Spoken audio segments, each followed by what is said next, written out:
On the night of June 12, 1994, in the affluent Brentwood neighborhood of Los Angeles, two local residents discovered a gruesome murder scene that would become the basis for one of the most divisive and frenzied criminal trials in American history. A dead woman lay at the foot of the steps of her house. Her neck and scalp had been cut 7 times, with a deep slash from ear to ear, severing one jugular vein and both carotid arteries. The woman was already likely injured on the floor when the killer grabbed her by her hair and very nearly decapitated her. A lifeless man lay nearby, his face, neck, chest, and abdomen stabbed 22 times, his hands bearing the proof of defending a knife, the left leg of his blue stone-washed jeans almost completely soaked in blood. Make no mistake, this was the work of a maniac, a monster who, in a fit of blind rage, seemingly quite easily overpowered the two victims. The male had put up a fight, but he was evidently no match for the armed perpetrator. The man accused of the crimes was the celebrated sportsman, Hollywood actor, and TV personality, the adored former football player, one of the all-time greats, Orenthal James Simpson, Juice to many of his fawning fans, or OJ to his friends and family. In our deep dive show today, you'll hear all the details, the things you may have missed, the complete OJ story. The people of the state of California versus Orenthal James Simpson was one of the biggest criminal cases in American history in terms of the exposure it received. OJ's defense would be led at the start by star attorney Robert Shapiro, who would put together his so-called dream team of lawyers. There were some big names on that all-star team. The influential civil rights lawyer Johnnie Cochran was one of them, arguably one of the 2 lawyers in the trial who played the main roles in ensuring OJ's freedom. The Dream Team was a good team, no doubt, but what the media didn't often say is hardly any of these men had experience as criminal trial lawyers. Only F. Lee Bailey had more experience than the prosecutors in this regard.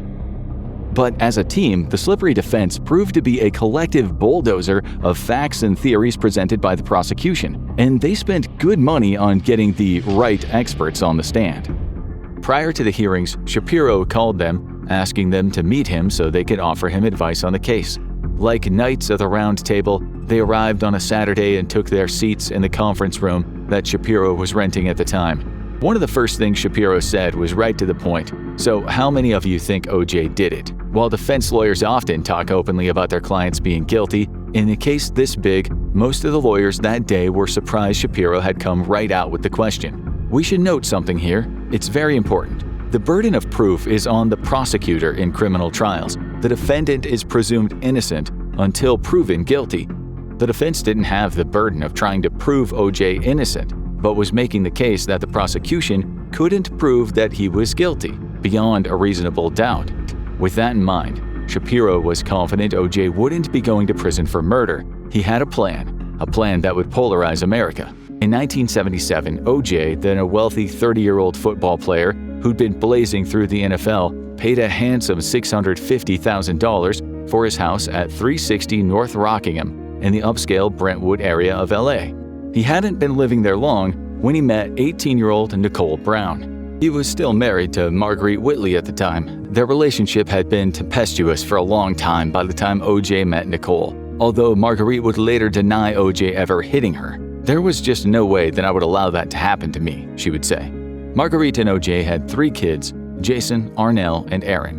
In 1979, Aaron, then 2 years old, drowned in the house's swimming pool. That year, OJ divorced Marguerite, and Nicole moved in with him at Rockingham. OJ and Nicole had 2 children of their own after their marriage in 1985, Sydney, who was born just 8 months after the wedding, and Justin in 1988. It was all happy families. Well, it was on paper. The two separated in 1992, after what at times was a very, very stormy relationship. There was a lot of money on the table, given the value of the house, but before they got married, OJ had Nicole sign a prenuptial agreement that said in the event of a divorce, all property rights would remain separate.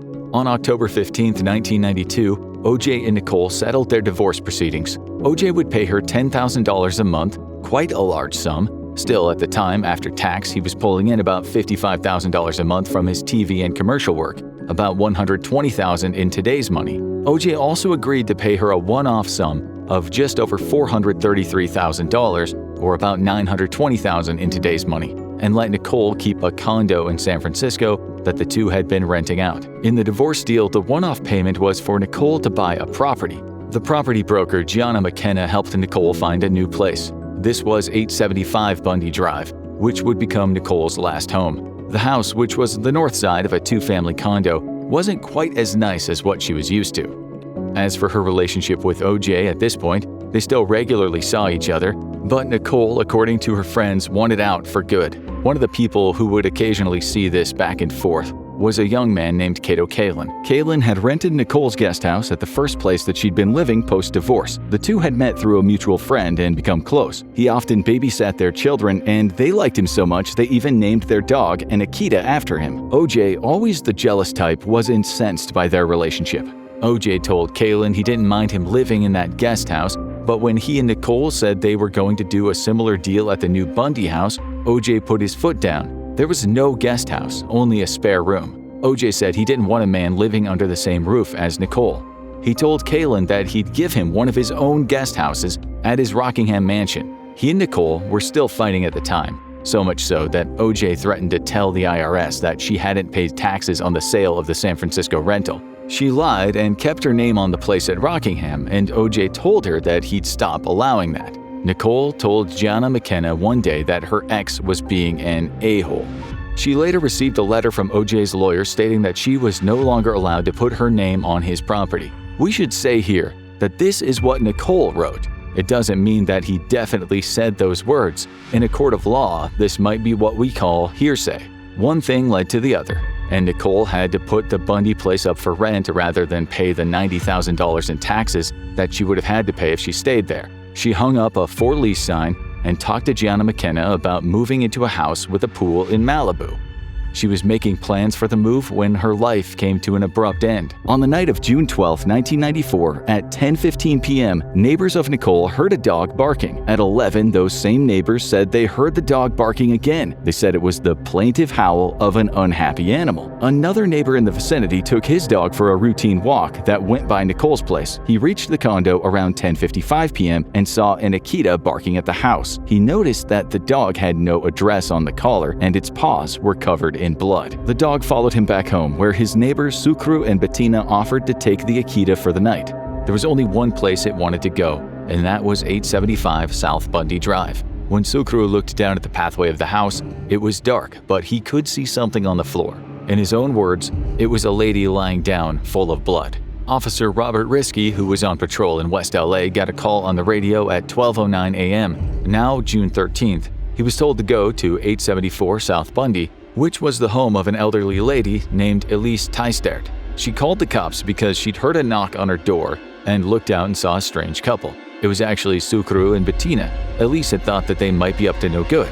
They were still there when Officer Risky arrived, and so they took him to where they'd seen the body. Risky shined his flashlight on her. Blood was everywhere. The pool around the victim's body took up more space than the actual body. Risky then shone the light to the side near a shrubbery and saw another body, a young man whose shirt was over his head.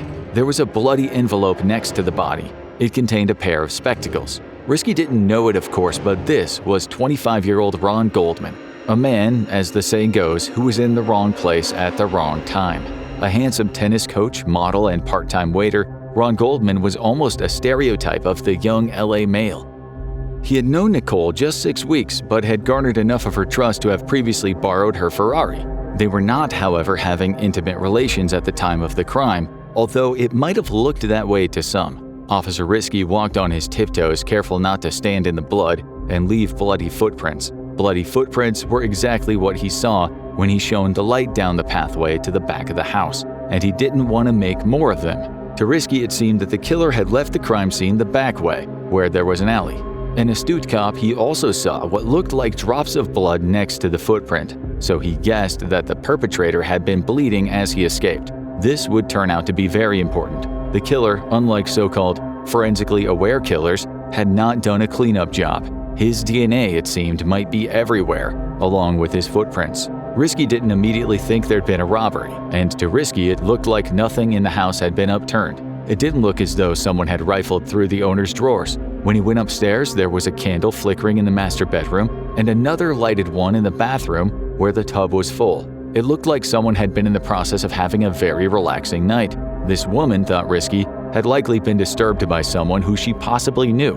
After all, she'd opened the door only to be murdered. To Risky's astonishment, when he looked in the bedrooms, he saw 2 kids sleeping, each in their own room. Risky didn't do much else, knowing full well his role in the crime would be fairly minor, given that a major crime like this was for the detectives to work on. As he was just about to radio in for help, he looked to the side, and on the table there was a letter. He noticed on the center part it said O.J. Simpson, and he thought, that big framed poster of Simpson on the wall now makes sense. Looking around further, he found family photos with O.J. Simpson in them. This was a big deal. Simpson was a superstar. Everyone adored him. That's why Risky decided not to use his radio. Working in LA, he knew better than to bring attention to celebrity cases. He later said in court, "I didn't want to broadcast over my Rover, walkie-talkie, that there was a possible double homicide involving a celebrity." This particular crime would be as much about the media as it was about murder. The pain and suffering of the victims would almost be forgotten, blinded by the lights of the TV cameras.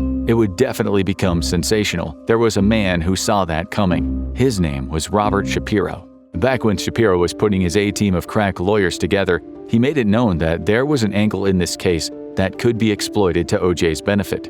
That was the race angle. The media would help Shapiro exploit it. He had it all figured out. This wasn't an ordinary murder, like the murders that happen daily in South Central LA. Shapiro would turn this into something bigger than just murder. What if, he thought, he used racial tensions as one way to defend his client? What if OJ became the victim? Around 3 years before Nicole and Ron's murder, someone had filmed several cops beating an African-American man named Rodney King, a case that would ignite fury among LA's black population. The video would astound the world, and since it was pure luck that someone had a video camera, there were no smartphones back then. Imagine all the things the LAPD does to black folks that aren't caught on camera. That's what people who watched the beating were thinking. King got battered with numerous police batons. He was later described as a human piñata. The LA Times wrote that he suffered numerous injuries, including 11 broken bones at the base of his skull and a broken leg, in what was undoubtedly a needless attack by this gang of government employees who, to just about everyone in the world who was watching, looked like not the police, but the kind of thugs they were supposed to be protecting people from. It can't be ignored in the story of the O.J. Simpson case, as can't what happened after King's beating. Shapiro certainly had it in mind when he took the case. Most of the world was further shocked when on April 29, 1992, a jury in Ventura County acquitted 4 officers for what to most people looked like a sustained bit of government-sponsored savagery, something illegal. What ensued was the LA riots, in which 1,100 buildings burned to the point of destruction, and 2 Asian people, 28 black people, 19 Latinos, and 15 white people were killed. The LAPD chief in charge at the time was Daryl Gates, whose officers, a minority of them at times, were out of control, contributing to many scandals. The Rampart scandal of the LAPD, while after the OJ case, was proof that some very rotten elements, robbers, thugs, planters of evidence, killers, and drug dealers, were working in the LAPD. Today's LAPD, while obviously far from perfect, is a massively improved outfit. The same civil rights lawyer talking about the LAPD today said, "They've made enormous changes. The leadership requires its officers to view the poor minority community as human and deserving of protection." But in 1994, when OJ was wondering if his running days were over, Robert Shapiro had just the right idea regarding how to exploit this turmoil that existed between the Los Angeles police and the black community. He understood only too well how to turn OJ's case around. Another person who truly understood the value of this tension in LA was another of the super lawyers in attendance, the man who'd eventually take the lead in the trial, Johnny Cochran, OJ's long-term acquaintance. After the murders, he and OJ often spoke on the phone about it. Cochran would always say he thought OJ was innocent, although Cochran's ex-wife would say the only thing Johnny cared about was his fee. This is controversial, and it might not be true. You can make up your own mind about it when the show's over. OJ could not have looked much more guilty, so the question was, how can we represent someone who, to anyone who's paid even the slightest interest in that evidence, looks absolutely incontrovertibly guilty? Their solution was simple: RACE.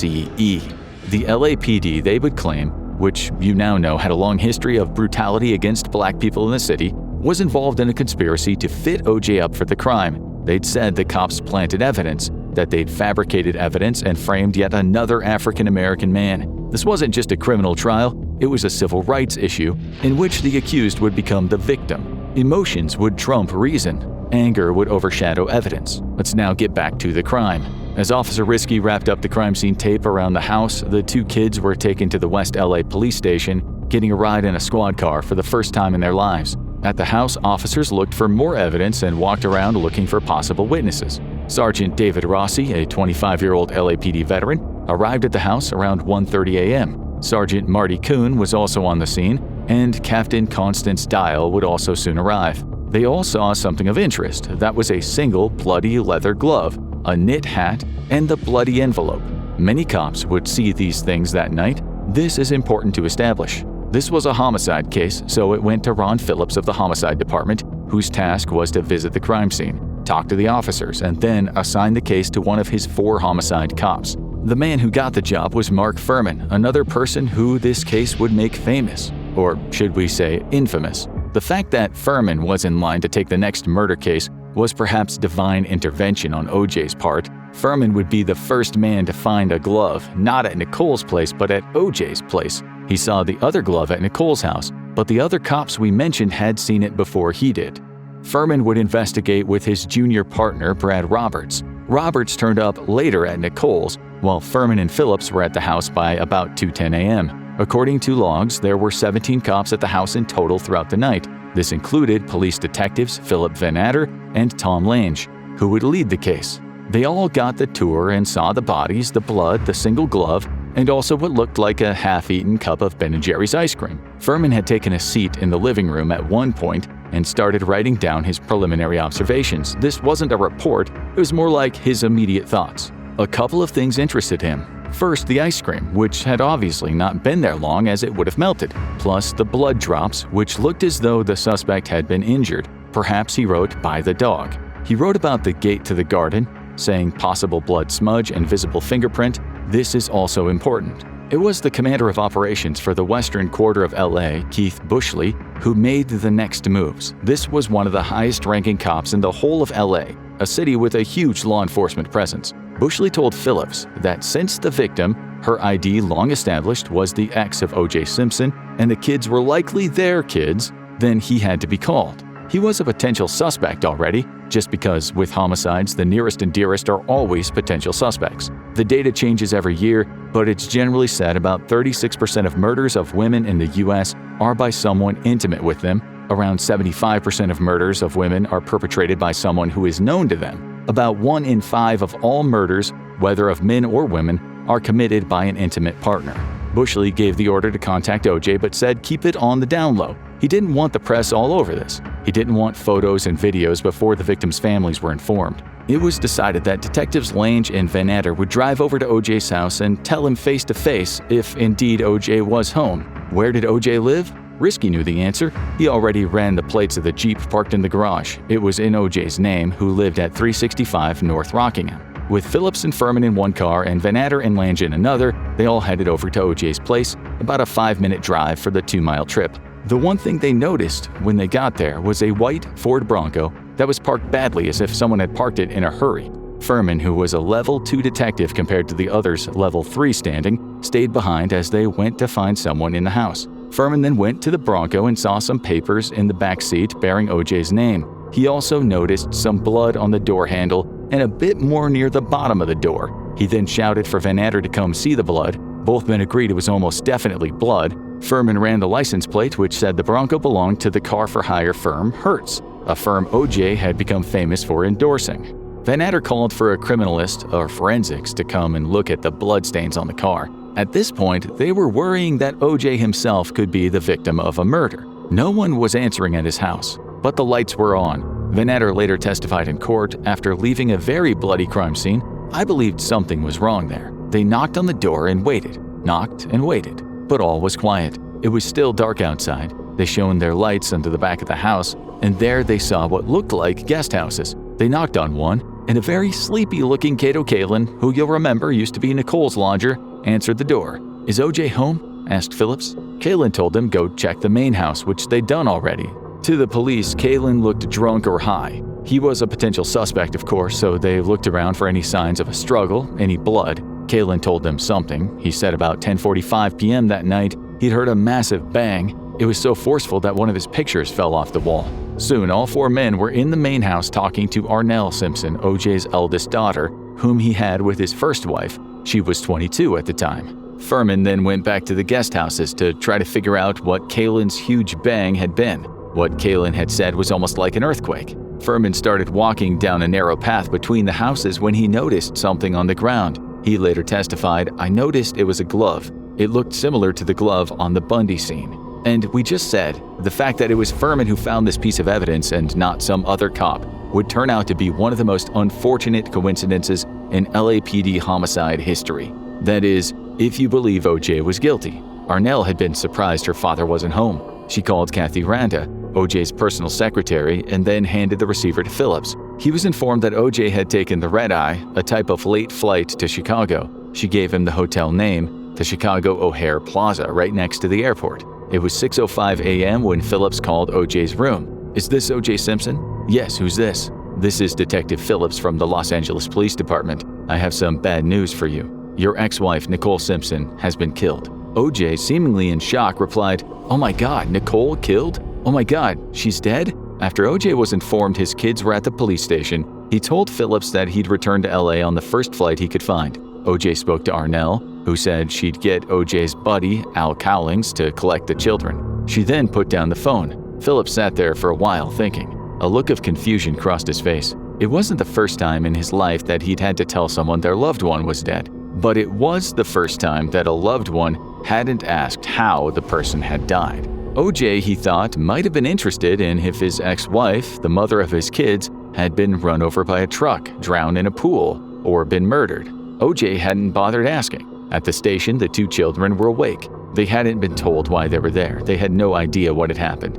The story was about to explode once the media got onto it. But first, Nicole's family had to be informed. Officer Lang called her parents. Lou, her dad, picked up the phone. Lou didn't say much once told the news, but Denise, Nicole's older sister, who lived at the family home, who'd picked up the phone on an extension, screamed, "He killed her! He finally killed her!" "Who?" Lang inquired. "OJ!" she screamed. Lang would return later to OJ's house. A story began to form in all the officers' minds. A possible scenario. The suspect had killed the pair and dropped a glove in the process. He'd been cut and had bled all over the place. He'd walked out back, possibly used O.J. Simpson's Bronco, then driven to O.J.'s house where he'd been doing something and dropped another glove. That suspect, of course, was O.J. On further investigation, it was discovered that there was blood in between the Bronco's car seats and more blood on the driver's door. Van Ander thought about the blood drops he'd seen, aside from the shoe prints at Nicole's house. They were of a similar size to the ones he was now looking at. This meant a certain kind of wound, or at least it could. It probably wasn't a very serious wound given the size of the drops. Van Ander went back inside the house and found more drops of blood in the foyer. Dennis Fung, the forensics guy, a man who would wish he'd never gotten involved with this crime, turned up and took some quick samples of the blood. He also looked at the gloves, the left one at Nicole's place and the right one at OJ's place, and they looked like a match. Van Ander didn't have too much to do more than connect the dots. He wanted a warrant to search OJ's house. He got in touch with Marcia Clark, the deputy district attorney who would eventually become the lead prosecutor in the case. Van Ander told her about the evidence they had so far. To his surprise, she hadn't even heard of O.J. Simpson, not even when he told her that he'd had a part in the hit comedy franchise The Naked Gun. "Never heard of him," said Clark. But there was enough to get a warrant for his house. In an affidavit, Van Ander reeled off what they'd found, adding that it seems O.J. had last been seen at his house at about 11 p.m. on June 12, 1994. It was noon the next day when the warrant was signed, almost exactly the same time that O.J. arrived back at his front door. Things weren't looking good for O.J. at this point. To everyone who knew him, to the cops doing the investigating, O.J. had always come across as a decent guy.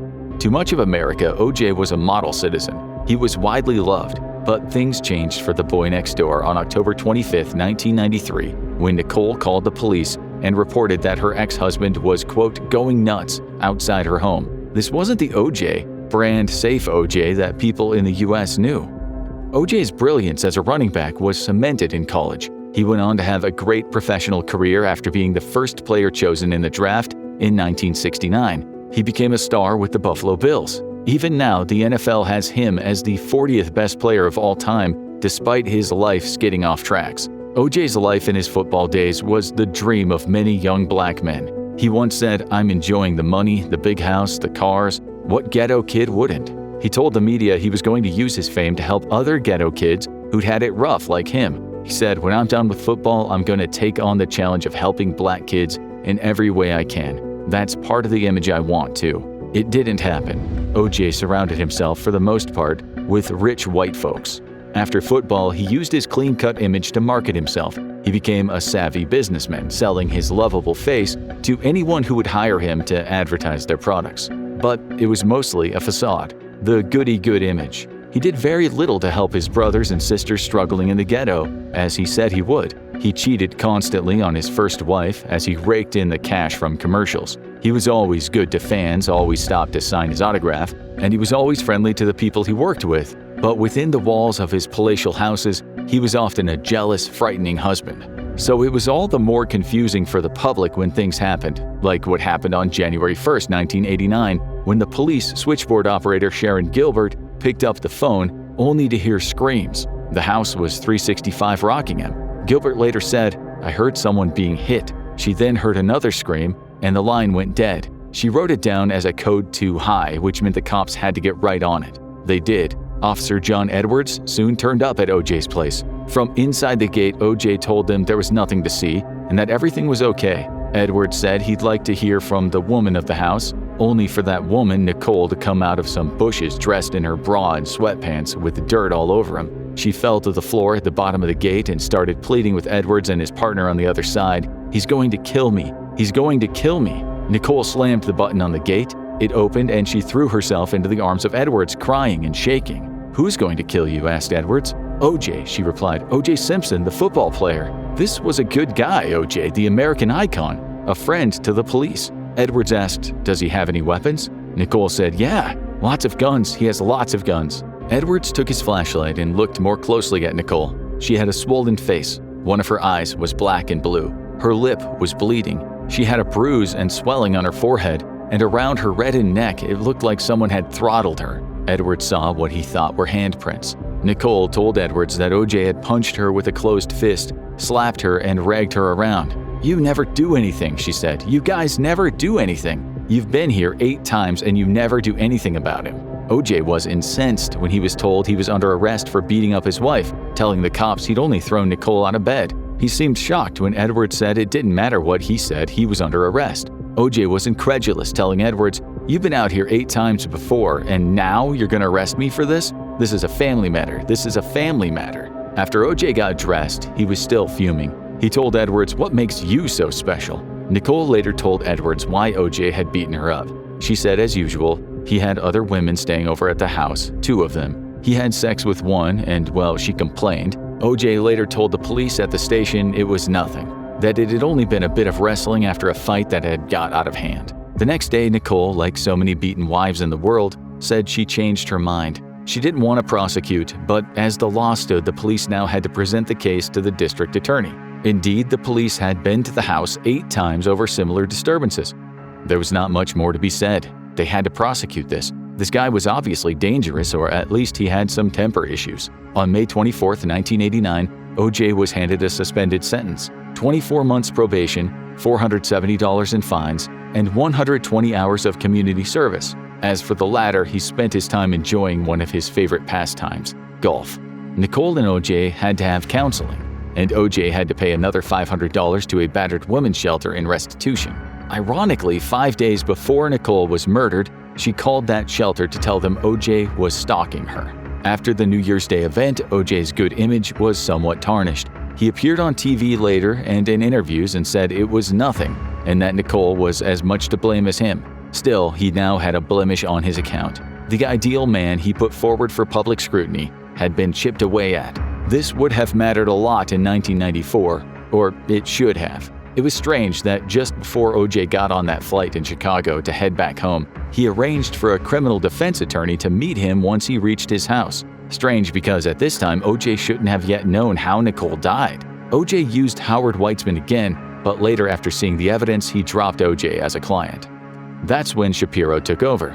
That day, as O.J. pulled onto his street, Weitzman, Kathy, his PA, business lawyer Skip Taft, and his buddy Robert Kardashian were waiting on the sidewalk outside of his house. O.J. was wasting no time, but the police wouldn't let them speak to him at first. It was Fuhrman's junior partner Brad Roberts who took O.J. into his house, as Fuhrman was still busy searching for evidence. O.J. then said to Roberts, "What's all this?" Roberts replies, "It relates to the call you received earlier about the death of your wife." O.J. said, "Yeah, so?" Roberts said it wasn't his case, but the reason the police were there was that a blood trail led us here from the scene. They didn't handcuff him right then and there, mostly because they didn't want to make a scene. They tried to keep things on the down low for as long as they could. They took O.J. aside and slid the cuffs out of the way of any possible glaring eyes, for what they later said was the dignity of the defendant. By now, there was TV and media all over the place. A few shots were taken. Van Atter later said that the cuffs could be removed only because Weitzman had asked. As he turned the key in the cuffs, Van Atter noticed O.J. had a Band-Aid over one of his fingers. Of course, his first thought was all the blood drops he'd been seeing that day. Back at the station, O.J. was read his rights.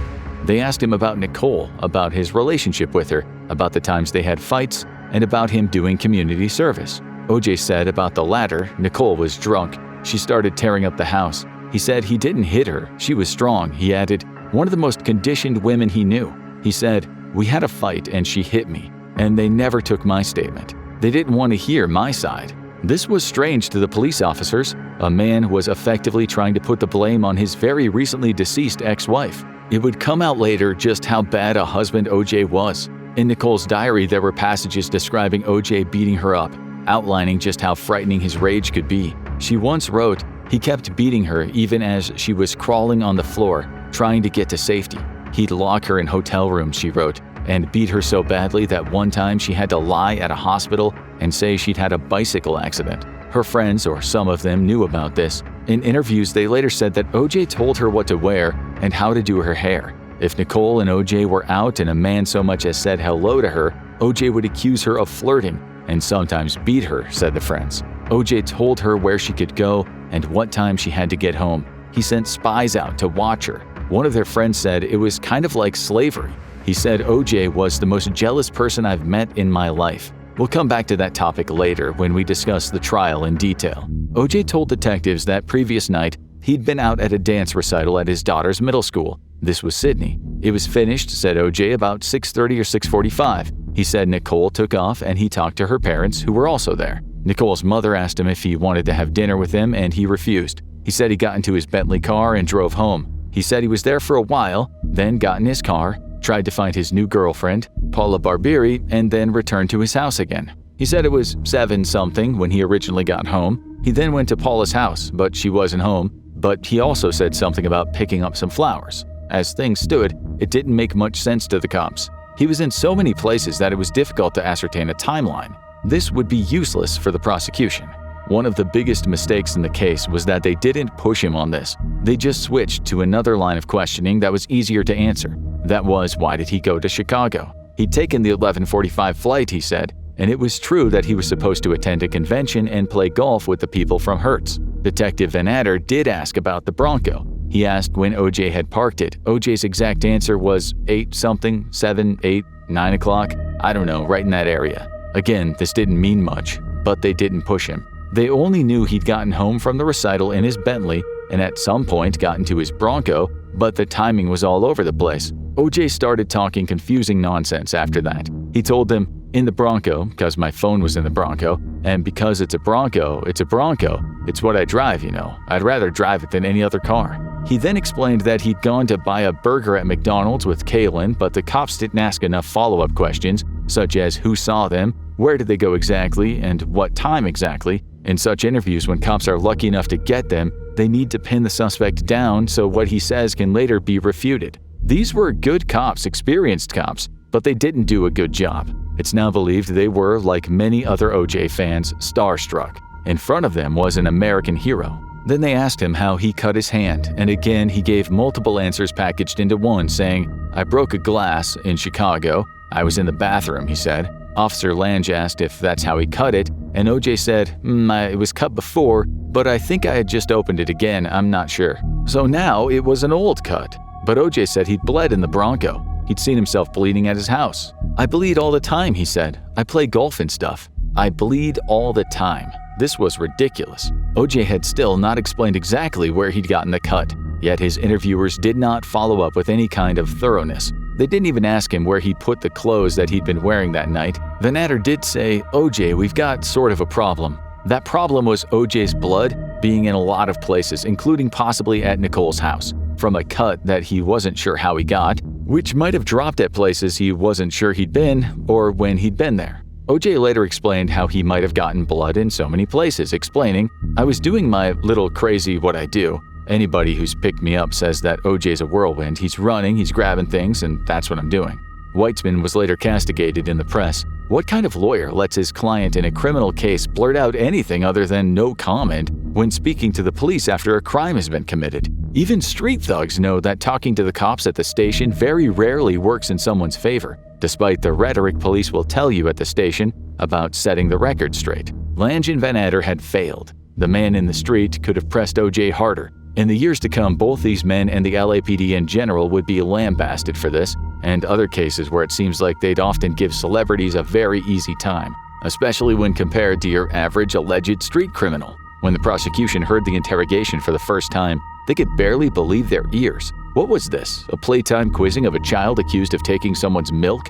They hadn't even gotten OJ to tell them exactly what he'd been wearing the night of the crime. This was 101 stuff. From then on, the prosecution had a name for that interrogation. They called it the fiasco, but it was done. Time to move on. As the interrogation was in process, the media frenzy began. Many newspapers focused on the domestic dispute angle, while the Los Angeles Sentinel, an African-American weekly, framed the case as another example of racial injustice. The paper questioned why OJ was handcuffed when serial killer Jeffrey Dahmer wasn't, calling it a double standard. Racial tensions were further inflamed when Time magazine published a darkened photo of OJ, which civil rights groups criticized as perpetuating harmful stereotypes. This controversy played into the hands of OJ's lawyers. The lead prosecutor, Clark, didn't pay much attention to the changing of hues of skin printed by magazines. She'd already heard a lot about the case and was sure OJ had done it. When asked that question, she said yes, of course he did, adding, "He beat his wife. He's evil." After all, they had the gloves, and now they had a blood sample from OJ, tested at the lab by Dennis Fung and Colin Yamaguchi. The latter had seen the news on TV and so thought OJ had an airtight alibi. He thought OJ had been in Chicago at the time of the murder, so he expected his blood tests would show no match. He also had blood samples from the victims. He did a simple blood type test first. The DNA would have to wait. The first test surprised Yamaguchi. OJ's blood type was on the steps at the Bundy house. Only 7% of the population had that type. The blood on the glove found at OJ's house had a mix on it. His type, as well as Nicole's and Ronald Goldman's type. Okay, thought Yamaguchi, OJ is starting to look pretty guilty, but he still had the DNA test to do. OJ always told Shapiro that he was an innocent man. Regardless, Shapiro wanted to do a lie detector test. This test would remain a secret for a long time. A man who'd be called one of the best lawyers in the 20th century, who'd become part of Shapiro's dream team, F. Lee Bailey put Shapiro in touch with a polygraph expert. Polygraph results are perhaps accurate between 80 to 90% of the time, which is better than the 55% of humans that can spot lies. The American Polygraph Association states the accuracy of a polygraph is up to 87%. The results aren't admissible in court, but Shapiro wanted to see anyway. In this particular test, a score of +6 meant OJ was telling the truth, and a score of less than -6 meant a lie. OJ scored a -24. Which for OJ and his lawyers was a disaster of a score, a total car wreck. At this point, Shapiro, who was known as one of the best in the business of making excellent plea deals for his clients, was pondering an insanity defense. The lawyers tried to play the bad result down by saying OJ was distressed, but at that point, to everyone around OJ, he was very likely guilty. OJ would later tell his good friend, LAPD officer Ron Shipp, that the reason he didn't want to do lie detector tests was because he'd often thought about killing Nicole. Shipp will become a bigger part of the story as we go on. He'd known OJ could be violent. He knew Nicole well too, but he never thought OJ was capable of the murders, the horrific overkill at the house. He would change his mind. OJ was formally charged with the murders on June 17th, 5 days after they took place. Astonishingly, given the gravity of the crimes and the danger posed, detectives had let OJ walk after their week interrogation. Shapiro told detectives he'd get O.J. to surrender himself and be at the station by 11 a.m. O.J. would stay at Robert Kardashian's place and then go to the station from there. On June 16th, O.J. had attended Nicole's funeral, which some people found strange, but had he not gone, that would have likely made him look guilty. His going to the funeral also made it look like he wasn't an escape risk. At Kardashian's place, O.J. wrote 3 letters, one for his kids, one for his mother, and one for the public. On the morning of the 17th, about 1,000 people with the media waited at the police station for O.J.'s walk of shame, often called the Perp Walk. He never showed up. O.J. had been at the Kardashian house with his closest friend, former NFL player Al Cowlings, who'd known O.J. since he was young. They both took off from there with a plan in mind, which did not include going to the police station. O.J. was a no-show. So at 1:50 p.m., the LAPD announced that O.J. was now a fugitive. Whether you were living in Manchester, Mumbai, Moscow, or Medellin, you likely saw what happened next. O.J. did what O.J. did best. He ran. This was embarrassing for Shapiro, who in no way had expected it. "I didn't know he'd run. You have to believe me," he told LA District Attorney Gil Garcetti. For the TV cameras, Shapiro said, "For the sake of your children, please surrender." Police and media helicopters whirred in the skies. Half of the LAPD were out looking for these men. At 6:25 p.m., a couple thought they saw the Bronco driving down Interstate 5, which stretches right down the Pacific Ocean in California. The couple got closer and they were sure the driver was Al Cowlings. They called the highway patrol. Al and O.J. were actually heading to Nicole's grave but changed their minds when they saw the cops were waiting there. As they drove on the freeway through Santa Ana, they got held up in traffic. Al called 911 and he said he had O.J. in the car. "Tell the police to back off," he said. "He's alive. He's got a gun to his head."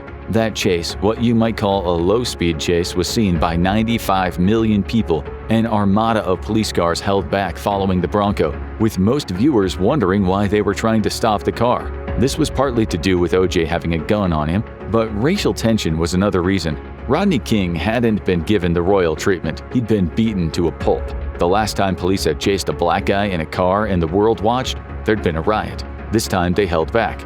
At 7 p.m., 7 news helicopters followed O.J., making a video that was watched almost all over the planet. Crowds were now out in the street, especially African-American crowds. They were cheering O.J. on. By the time they got near Sunset Boulevard, the crowds were growing. They'd heard O.J. talking to the cops, sounding like he was in tears, saying, "All I did was love Nicole. I loved everybody." Lange played into O.J.'s ego. He said, "Juice, don't give in now. You've been a man all your life. You're admired. Don't give it up." By the time they got to Brentwood, the streets were packed. Many people held signs, "Free O.J." It was like a festival out there, a circus. People shouted in unison, "O.J., O.J." Black, white, rich, poor, old, young, they screamed, "Free O.J." A person interviewed by KCBS was stark with her words when she said, "I feel that black people ought to come together. They're trying to make us extinct." Another said, "First it was Michael Jackson and Mike Tyson and Rodney King. I'm calling for unification of the black race." O.J. eventually exited the car with framed family photos in his hands. He wasn't beaten down, forced, or even shouted at. People were still screaming, "Go O.J., we love you O.J." When O.J. said to a cop, "What are all those N-words doing in Brentwood?" That did not become public knowledge at the time.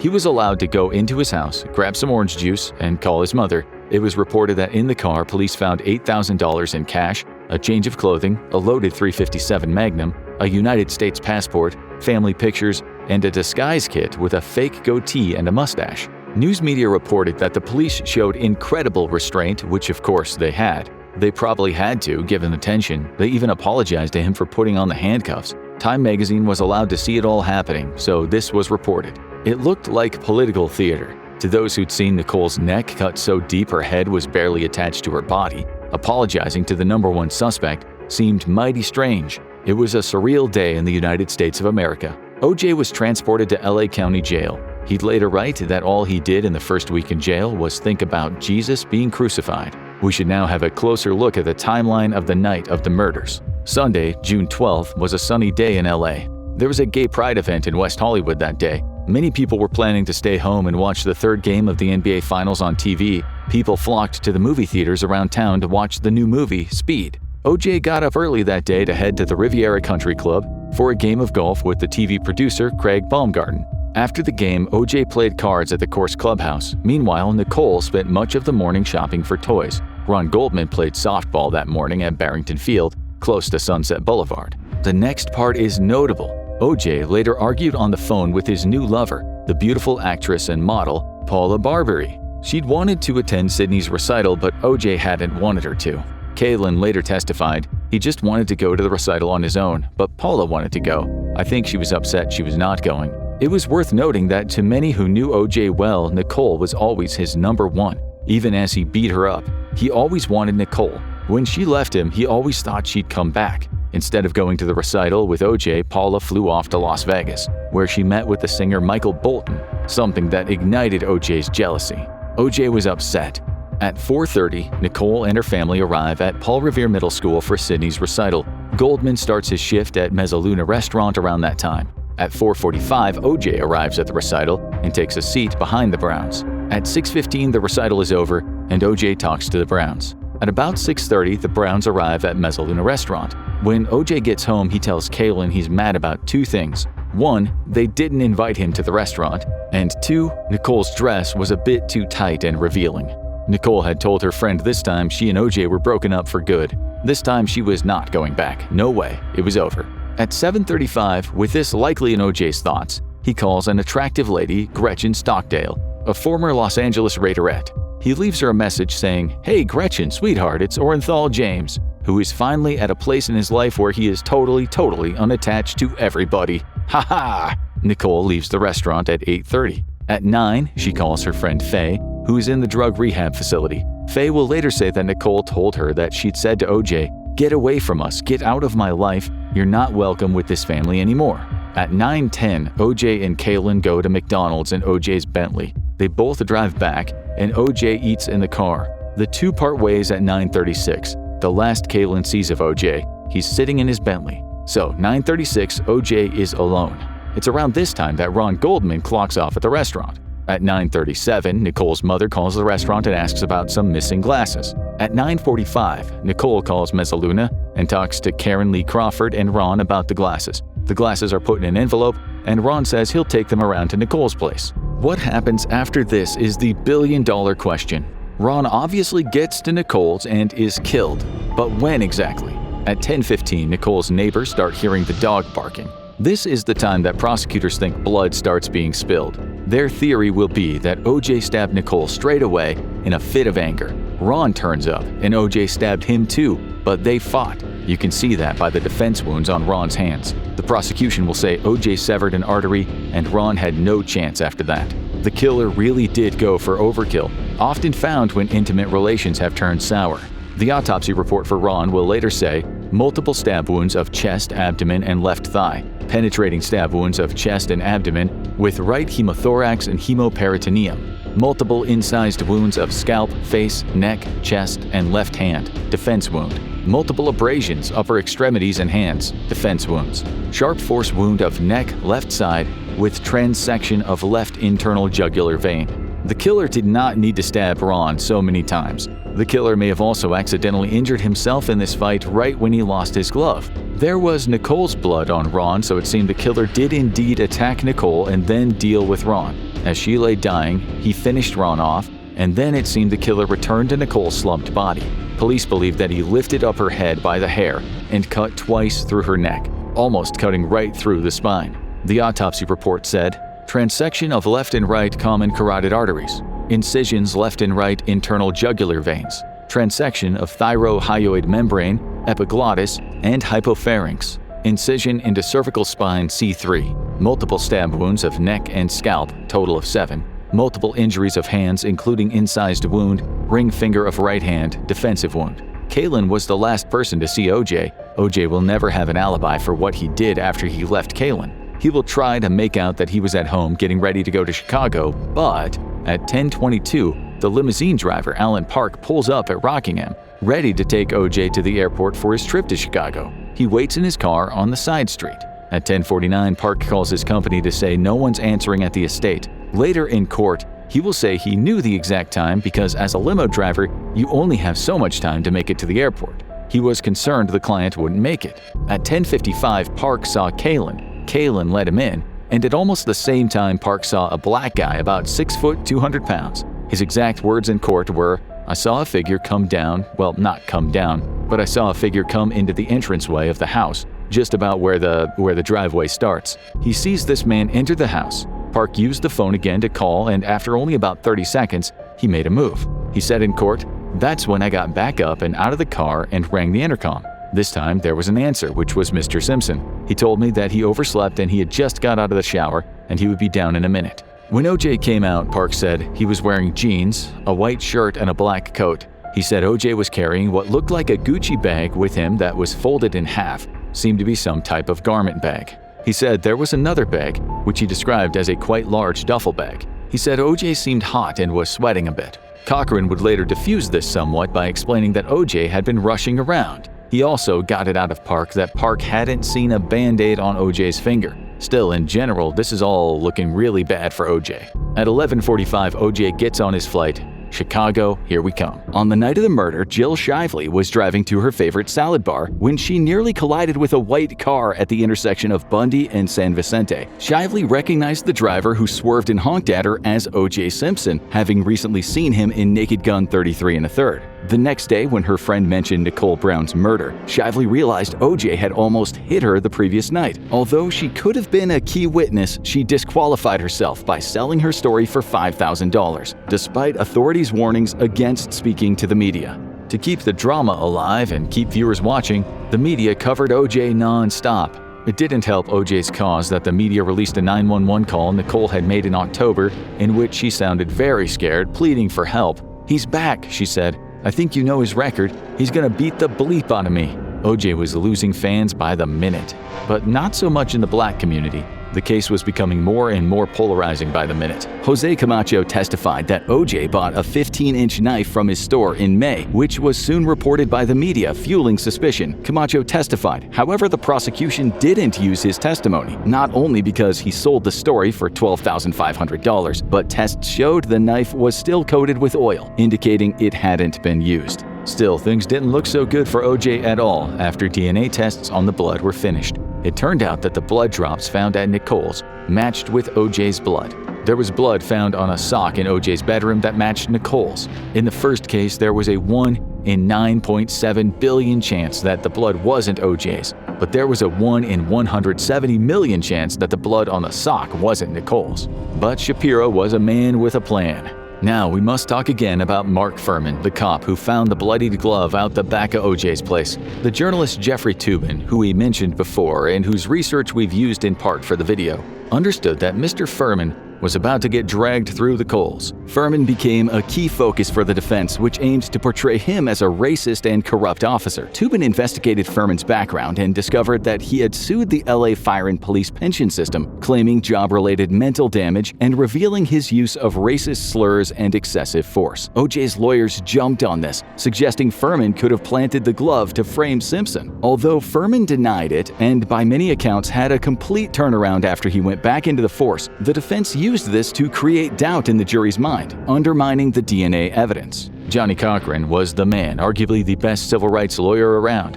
This was a man who'd moved from the South, who'd been a welder, and through hard work and study became a lawyer, making a name for himself in the Leonard Deadwyler case, when the police shot the guy taking his pregnant wife to the hospital.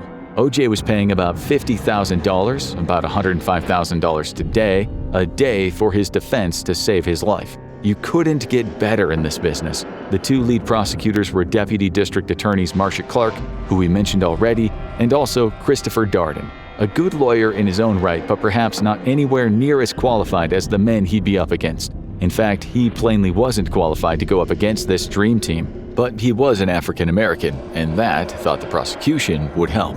The defense had no evidence of another suspect and instead focused on finding holes in the prosecution's case. They questioned the timeline, suggested Nicole had dangerous associations, enjoyed illegal substances, and alleged the LAPD mishandled or even planted evidence. They leveraged the department's poor reputation to cast doubt. The defense argued that O.J.'s house was illegally searched, claimed blood samples weren't shared with defense scientists, and pointed out inaccuracies in Detective Van Ander's affidavit regarding O.J.'s trip to Chicago and the substance, blood, found in his car. Before anyone even took the stand, the media was reporting about reckless police. There's little doubt that the future jury would have read those articles. As for that future jury, Clark believed that she always had a special rapport with African American women. She might have in the past, But the O.J. case wasn't just any case. Clark also knew that having women on the jury would help, since they might empathize with the victim of domestic violence. Not only that, Clark knew that at the time, Black women on average were disproportionately the victims of such crimes. Clark hired jury consultant Donald Vinson, who conducted several mock trials revealing stark racial divides. All Black jurors acquitted O.J., while all white jurors convicted him. Even when presented with irrefutable evidence like O.J.'s blood at the scene, most Black jurors still acquitted him. And Black women in particular were highly sympathetic to O.J., viewing him as a symbol of Black masculinity, while Marcia Clark was seen as antagonistic. Despite Vinson's warnings, Clark pushed for more Black women on the jury. Out of 900 potential jurors, many were quickly eliminated, leaving a pool where about half were African American, with 75% of them being women. Those left in the pool were then interviewed by the defense and prosecution. These questions would usually be asked by the judge, but Ito allowed the teams to ask. The prosecution asked a lot of questions about fame and sports, while the defense made sure the jurors knew this case was about race issues, asking about discrimination against African Americans, or if they thought interracial marriage was a good thing. It's not surprising that both teams thought the other was unfairly trying to get rid of jurors they didn't like. The LA Times the next day published an article with the headline, "Prosecutors Targeting Black Jurors," says defense team. Shapiro and Cochran had also hired someone to help them understand the preferred jury for them. Their consultant had written, young, less educated, blue-collar African American, no prior jury service, lower income. In the end, of the 12 and the alternate 12, there'd be 15 African Americans, which was good news for the defense, given the current data in the U.S. on the O.J. case. Clark was pleased with this. Her team didn't even exercise all the challenges they were allowed as part of U.S. law. The defense was shocked. The final 12 consisted of 8 African American women, 1 African American man, 1 Hispanic man, and 2 white women. All the time, the circus played out in the media. Nicole's friend Faye Resnick was handed a 6-figure sum for her book, Private Diary, which became a New York Times bestseller. The case was on TV media pretty much constantly. The defense complained about the book, and the prosecution complained about the defense's vicious allegations about the life of Mark Fuhrman and his alleged racism. They said the defense was playing the race card and was attempting to discredit Fuhrman, a major witness, in the most hideous ways. Shapiro argued back, saying, "Regarding the race issue, I have stood before you. I have stood before the American public and said race is not and will not be an issue in this case. I still stand by that." Cochran wanted race to be the issue, and he didn't care who knew it. He wanted Judge Ito and everyone else in America to know this case was about race. This was how, to a large extent, he was going to win. Cochran said on TV, "I just want to say something about the race card. Anyone who doesn't believe when you have a case like this, when you have a case of murder, that race isn't involved, would be wrong. There are racial issues," he added. "These jurors know it. Everybody knows it. Race plays a part in everything in America." His words were charged with emotions when he said, "We are not going to take it anymore." Surrounded by millionaires and defending a multi-millionaire, he even talked of this case being about the, quote, underclass. It was Cochran who eventually took over as the lead in the defense's case, although Shapiro still played a role. There were many reasons for this, and it seems Shapiro wasn't happy about stepping down. But we won't get into the complexities of it today. The defense was falling out, especially Shapiro and Bailey. This leaked, with the Washington Post writing, "Feud of Simpson lawyers goes public." Before the trial, Judge Ito had to make a crucial decision on whether the prosecution could use evidence of O.J.'s past domestic violence, balancing its relevance against potential prejudice. Ito reviewed 59 incidents, including 911 calls and photos of Nicole's injuries, to determine what could be admitted. While the jury was sequestered, the court debated each incident, with O.J. sometimes bursting out in rage to reports of him hitting Nicole. For the prosecution, Hank Goldberg told Ito, "Let's imagine that we tried the case, Your Honor, without telling the jury that Nicole Brown Simpson was ever married to the defendant, was just a woman who was murdered. Then why would he do it? Why so brutally? It would make no sense," he said. So the jury needed to know O.J. and Nicole's history of violence. He said, "It's only when you understand this that you understand what happened that night." It made sense to Ito, who on January 18, 1995 submitted a 10-page opinion on how the prosecution should be permitted to use most, not all, of the domestic incidents. This included the worst ones, the 1989 beating and the 911 call in 1993. Ito wrote that the evidence was compelling, but he wouldn't allow anything Nicole had written in her diary, since this was hearsay. This was important. Her diaries were explosive. You already know what she says he said to her when he threatened to tell the IRS about her evading taxes. In the opening statements of the trial, Darden told the jury that they were going to hear about O.J. Simpson, the side you never met before. This was not the same man everyone saw on TV, said Darden, but a batterer, a wife beater, an abuser, a controller, Ron and Nicole's murderer. Darden went on, saying, he stripped her of her self-esteem. He attempted to define who she was, he said. That trail of blood from Bundy through his own Ford Bronco and into his house in Rockingham is devastating proof of his guilt. To many listeners, Darden's statements were powerful. The world watched, which almost didn't happen, after the live coverage inadvertently showed the face of an alternate juror. Judge Ito pulled the plug for a short time, but decided in the end to allow coverage of the trial. As for what tipped the scales the night of the murders, Darden said the final straw was at the recital when O.J. wasn't invited to the Brown family dinner. He sat there staring at her, said Darden. This was a menacing stare, a penetrating stare. It was an angry stare, and it made everyone uncomfortable. The whole Brown family saw this. O.J. had been rejected, said Darden. It was Nicole's once-and-for-all rejection, a turning point in her life. When Clark took the stand, she used charts, photos, and slides to convince the jury. She showed how O.J. had gone missing that night and had just enough time to murder Nicole and Ron. She went through the timeline and talked about where O.J. had been and with whom. She likely made a mistake by saying the dog was barking at 10:15, which she believed was when the crimes happened. But by using such an exact time, she was making the prosecution's case vulnerable. Now they had to prove an exact time rather than give themselves some time to play with. This was again a kind of arrogance in the prosecution, who didn't think for a second they could ever lose this case. Clark produced the photos of the murders. The families had seen them before, but they still flinched. She explained that O.J. had attacked Nicole, then blocked Ron into an area that was fenced, calling it a cage O.J. trapped him in. She then listed the prosecution's strongest pieces of evidence: the blood on O.J.'s Bronco that matched O.J., the blood on the console of the car matched O.J.'s and Ron's, the blood on O.J.'s socks matched O.J.'s, and another bit on the socks matched Nicole's. The blood drops around the size 12 shoe print next to the bodies, O.J.'s shoe size, all matched O.J. The shoes themselves, the brand, would one day become very important,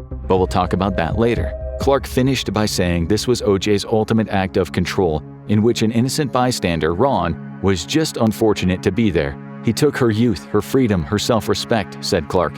And as she tried to break free, she said, he took her life. The defense had hoped that Simpson would be able to talk through his opening statements, an unusual request that Ito did not allow. Clark had jumped in and said this was a blatant attempt to impress the jury with his charisma and star appeal. Ito agreed, although he would allow O.J. to present his scarred knees to the jury during the trial, a consequence of multiple surgeries, something the defense hoped would show that this once powerhouse of a man no longer had the strength to overwhelm two people, especially Ron, who was young, fit, and strong. O.J., Cochran said, also had terrible arthritis, so much so that he couldn't even deal a deck of cards, although O.J.'s golfing pastime and the fact that his doctor testified that O.J. was capable of killing put an end to that defense. Cochran's race-based defense took up much of his opening remarks. Unsurprisingly, he invoked the words of Martin Luther King, saying this case was about searching for justice, just as King had talked so much throughout his life about injustice for the African-American person in the USA. Cochran thanked the jury for sacrificing their time for this cause of justice, and he invoked Abraham Lincoln, quoting Lincoln's famous lines about jury service being the highest act of citizenship. Cochran took advantage of the 10:15 murder time, saying he had a witness who would say at that time O.J.'s Bronco was parked at Rockingham. The witness was Rosa Lopez, a Salvadoran maid who worked for one of Simpson's neighbors. She'd later say that the media that hounded her destroyed her life. On the stand, she contradicted herself numerous times. In the end, she did not testify in front of the jury. She was unreliable. She was wiped out too, saying, "I'm very tired. I want to rest, sir. I don't want any more questions." Cochran talked of other witnesses who saw two Hispanic and two white men near Nicole's place around 10:30. This witness, said Cochran, had been ignored by the police and prosecution. This was part of the defense's plan to make out that Nicole and Ron had possibly been murdered by drug dealers and that the racist police had decided to ignore this possibility in their investigation. But that witness, Marianne Gerchis, who claimed that she saw these mysterious men running from Nicole's place, would also be dropped by the defense after being charged with defrauding a hotel of $23,000. Witness Tom Lang, a dog walker who said he saw Nicole Brown embracing a man at the curb around 10 p.m. that night, right outside her house, a white or Hispanic man, also didn't end up testifying. The defense decided not to put him on the stand since his memory was shaky, and they believed the prosecution might be able to convince the jury that the car Lang said he saw, a Ford F-350, could have been O.J.'s Bronco. When Cochran introduced these new witnesses in his opening statement, the prosecution called this a serious misconduct by the defense. The prosecution said that the defense lawyers had ambushed them by not telling them of these witnesses. Ito said to strike from the record these remarks and told the jury to disregard them. Another piece of seemingly strong evidence presented by Cochran in his opening statement was that he said he could prove that blood under Nicole's fingernails couldn't have come from Nicole or Goldman or O.J. He said there is no blood where there should be blood. This too would not work. The blood it would be shown was Nicole's own blood, not the blood of some mysterious attacker that the cops had decided to ignore. Much of the evidence in Cochran's opening remarks would fall flat on its face, but bombshells would be dropped in the trial that would convince the jury that the police were at best incompetent and at worst sinister.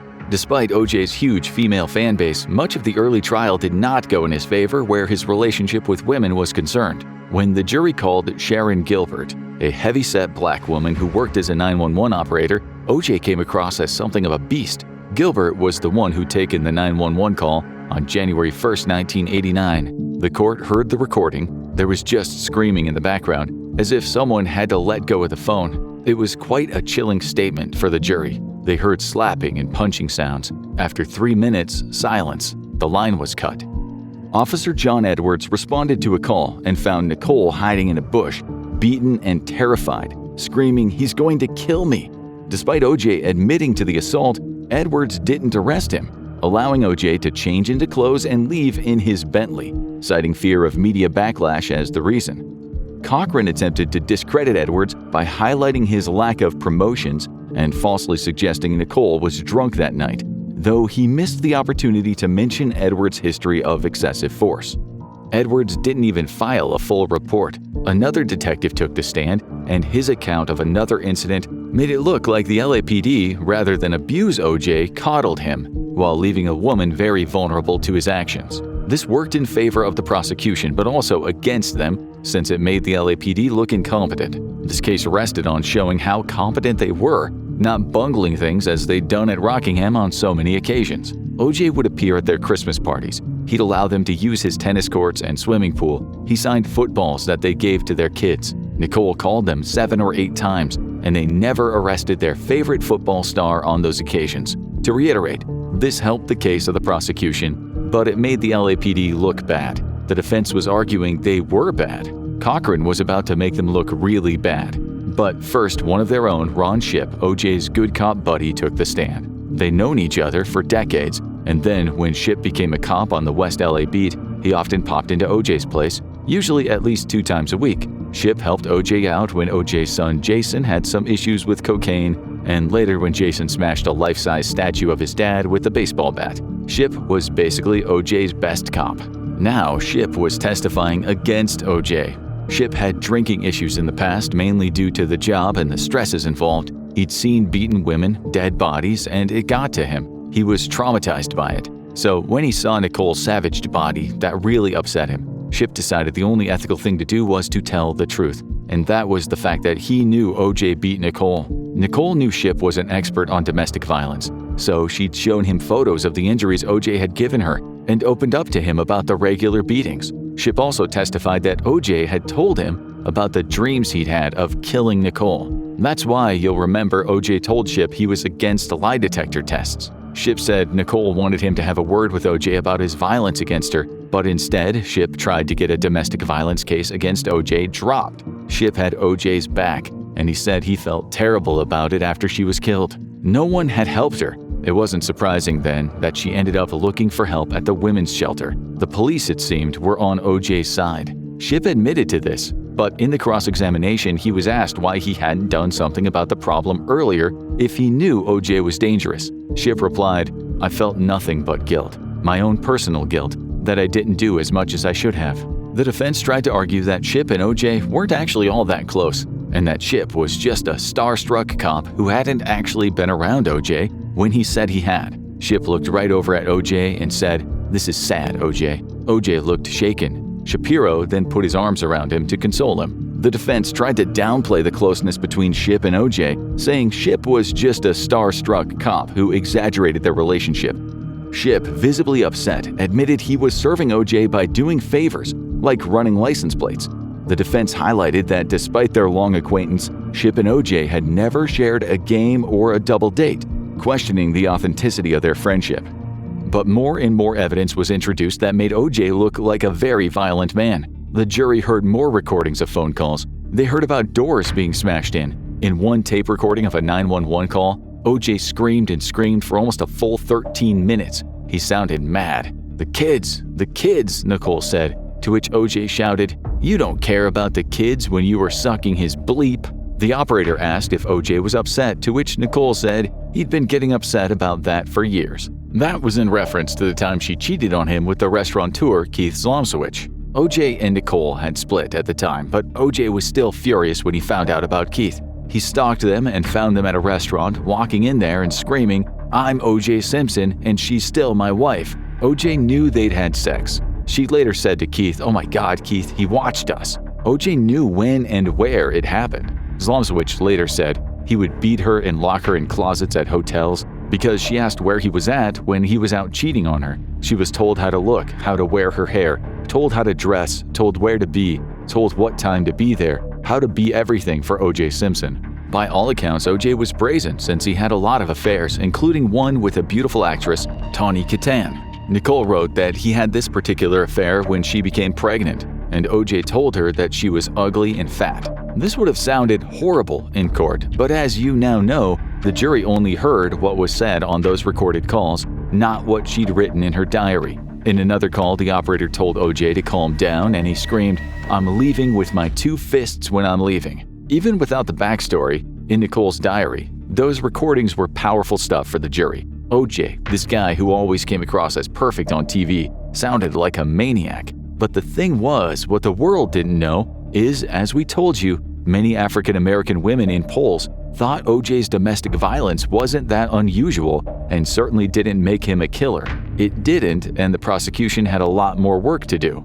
Darden put Nicole's older sister on the stand, but Judge Ito ruled against him after trying to get too much out of the sister apropos O.J.'s violent habits. They couldn't be substantiated, so they were wiped from the record. Some of what the sister said did pass, though, and Darden made sure to leave Nicole's sister in tears after she talked about O.J. picking up Nicole and throwing her against the wall. It was smart of Darden to leave it that way. It was Friday, at the end of the day, and that's what the jury would likely be thinking about all weekend. Little did he know what some of that jury really thought about it, which would come out after the trial. In a quiet chat between Cochran, Darden, and Ito, Cochran warned Darden that focusing on domestic violence would backfire, a prediction that proved accurate when some jurors later dismissed Nicole's sister's testimony as biased, feeling the prosecution was unfairly targeting O.J.'s personal life. This effectively ended the domestic violence angle of the trial, despite O.J.'s known history of beating Nicole. Cochran, always more focused on the murder charge, shifted to casting doubt on the prosecution's timeline by questioning Officer Risky about the melting ice cream at the crime scene. He was subtly suggesting that the murder occurred later than alleged, potentially placing O.J. at home during the crime. In the end, this crime would be about LAPD shortcomings. When talking to Officer Lang, Cochran made sure to mention that Lang had driven to Nicole's place by driving past Simi Valley. Cochran again was using mind tricks. As you'll recall, Simi Valley was where Rodney King's attackers had been acquitted. The very name could bring anger out in people. For many black people, it was the center of racism in California. It's where Officer Lang lived. Cochran made that known, even though it was incidental to the case. Cochran also pushed the candles matter, asking Lang if it was true that there were 9 burning, as well as music playing. Cochran asked what kind of music. Was it romantic? He then talked about how many male guests would often go see Nicole at her house. Again, he wasn't proving anything. He cleverly created a narrative in the minds of the jury that Nicole lived fast and loose. Any number of men could have visited her that night, and given her drug use, perhaps dangerous men. Cochran could have called Faye Resnick to the stand, and the jury could have heard about Nicole's drug use, but that would have also opened Faye up to talking about how much she detested O.J. and the fact that she always believed that O.J. would one day kill Nicole. What he did do, though, through Lange, was established that this woman had at least lived with Nicole for a while. This was the woman in rehab when Nicole was murdered.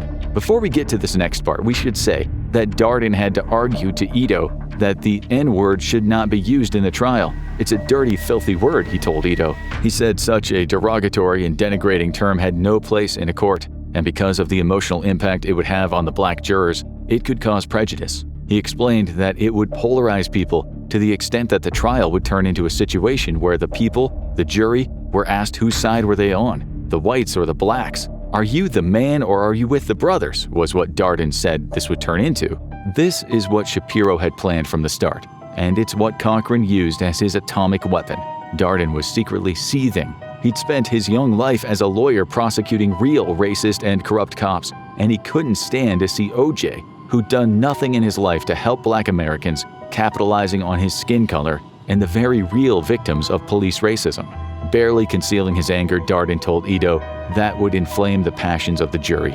It would be outrageous. Cochran approached the judge and told him he'd never heard anything so incredible in his 30 years of practicing law. He explained his remarks are demeaning to African Americans. Cochran added, "Our jurors have lived under oppression for 200+ years," and he said to suggest that they can't hear a word without getting upset and becoming biased was absolutely absurd. He called Darden an apologist to the racists. Cochran made Darden out to be an Uncle Tom, a traitor to all African Americans. Darden absolutely wasn't, but it was brilliant work by Cochran in terms of the effect it would have. All across America today, Cochran said, "Believe me, black people are offended at this very moment." He walked stridently back to the defense table and embraced O.J. It was a superb theater. On his way out that day, according to Jeffrey Toobin, Cochran walked past Darden and whispered in his ear, "N-word, please." Cochran won this fight, and he would win again. He was about to deliver a knockout punch. Detective Fuhrman would soon take the stand, and the race card would be played with devastating consequences for the prosecution. On March 9th, Marcia Clark stood up and told the court, "The people call Detective Mark Fuhrman." Everyone knew how big this moment was. People around the court had been talking about it for months. The public had heard about Fuhrman's psychiatric report when he tried to claim disability many months ago, and he'd been in the media since. This was the guy who admitted to using excessive force, who had some kind of breakdown on the mean streets he patrolled, the one who used the N-word. She asked him if he'd seen his face in the newspapers, to which he responded, "Daily." He said when he was prepped for his day in court, the murders were barely mentioned. It was all about his personal issues. Clark's line of questioning was, of course, an attempt to paint Fuhrman as a normal policeman whose life had been turned upside down over those remarks he'd made back in the day. This is a good man, Clark was trying to show the jury, a man who'd made mistakes but was still a decent cop. This would all backfire. Fuhrman was hiding something. The defense would paint Fuhrman as the polar opposite of a good man. They'd say he never had been a good man nor a good cop, that he was aggressive and hateful. Indeed, after reading the countless articles about Fuhrman in the press, a string of people came forward to say they knew him and they knew he was racist and violent. One of them was Kathleen Bell, who wrote to Cochran on July 19, 1994. She wrote that she'd had the misfortune of meeting Fuhrman, and she said she always thought it was ridiculous that the defense was going to play the race card in this trial, but when she saw Fuhrman's name, she changed her mind. That race card, she alluded, needed to be played. She wrote Officer Fuhrman said that when he sees an N-word driving with a white woman, he would pull them over. She said she asked Fuhrman what reason he'd give the couple, and Fuhrman told her he'd make one up. She added, Officer Fuhrman went on to say he would like nothing more than to see all N-words gathered together and killed. He said something about burning them or bombing them.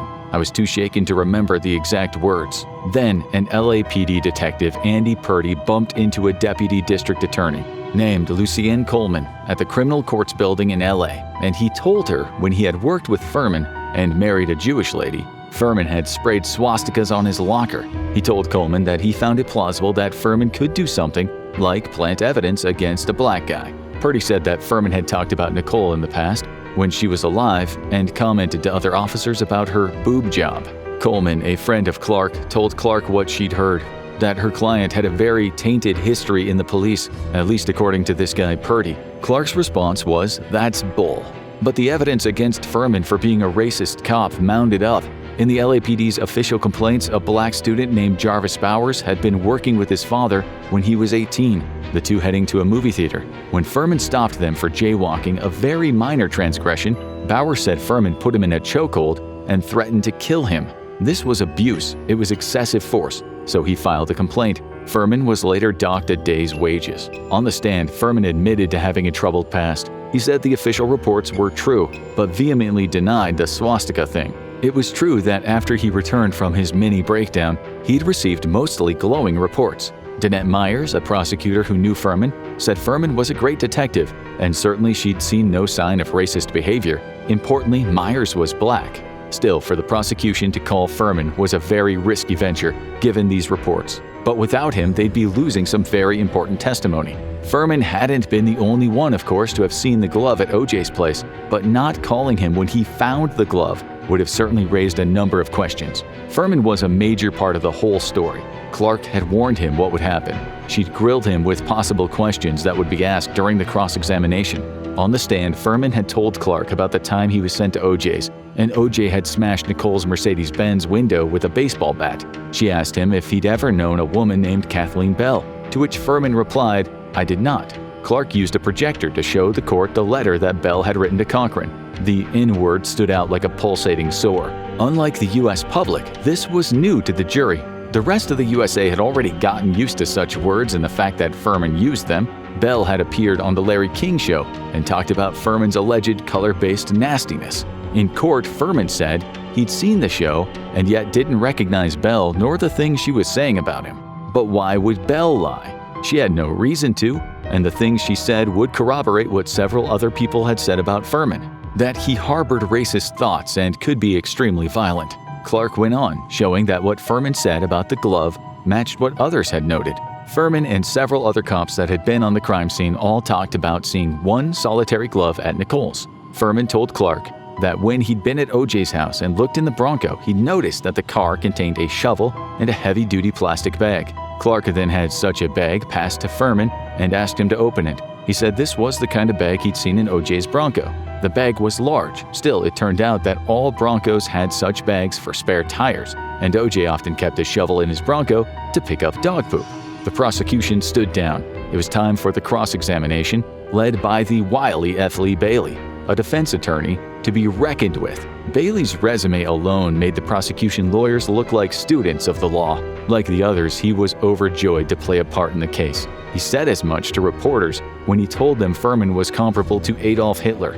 But what it meant was that people were expecting salvos of new bombshell findings, and his cross-examination did not reveal them. Fuhrman handled the questions well, even joking at one point. When asked if he knew Kathleen Bell, he replied, "The name does not ring a bell." Bailey said Fuhrman had met Bell when he was working at a Marine recruiting station.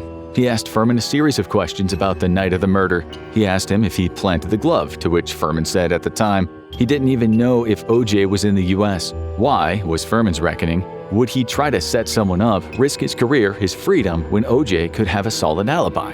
Bailey went on, saying Fuhrman had used OJ's bloody glove to wipe blood around the Bronco, but it all sounded implausible.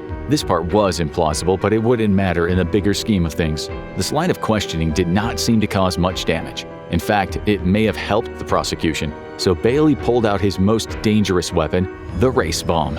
He talked about the recruiting station and what Fuhrman had allegedly said to Bell. He talked about Bell's friend, Andrea Terry, who said that she'd met Fuhrman at a bar in Redondo Beach, and he'd told her it was a crime against nature when a black man and a white woman got together. Bailey asked Fuhrman about another witness, a man named Maximo Cordoba. Bailey said Cordoba, a black American and former Marine, would testify that Fuhrman had once called him the N-word. Clark jumped up and said the prosecution had interviewed Cordoba and told her he'd never made such a statement, and he never alleged that Mark Fuhrman ever made such a statement. Bailey, looking rankled, told Judge Ito that he'd spoken with this man on the phone, Marine to Marine, and Cordoba had told him that he would definitely testify against Fuhrman. Ito said enough of this. He told Bailey that he could ask Fuhrman more about Cordoba so long as Bailey interviewed Cordoba again and set the record straight. On March 14th, NBC's Dateline program featured Mr. Maximo Cordoba, who told the world that Mark Fuhrman had once called him the N-word. Still, he'd also said he'd never spoken to Bailey, Marine to Marine. Clark later told the court that such lying did not serve American justice. Although Bailey doubled down, only this time saying he'd spoken with Cordova in the past, just not about the case. When he said that, his face was bright red and his hands were shaking. Some onlookers thought that he was about to have a heart attack. Clark made it known how agitated Bailey had become, telling him, "You don't get away with that. There are just too many people watching." What was getting away were the facts of the case. Wasn't this about the brutal murders of two people? Bailey then produced a Ziploc bag. Inside it was a black glove.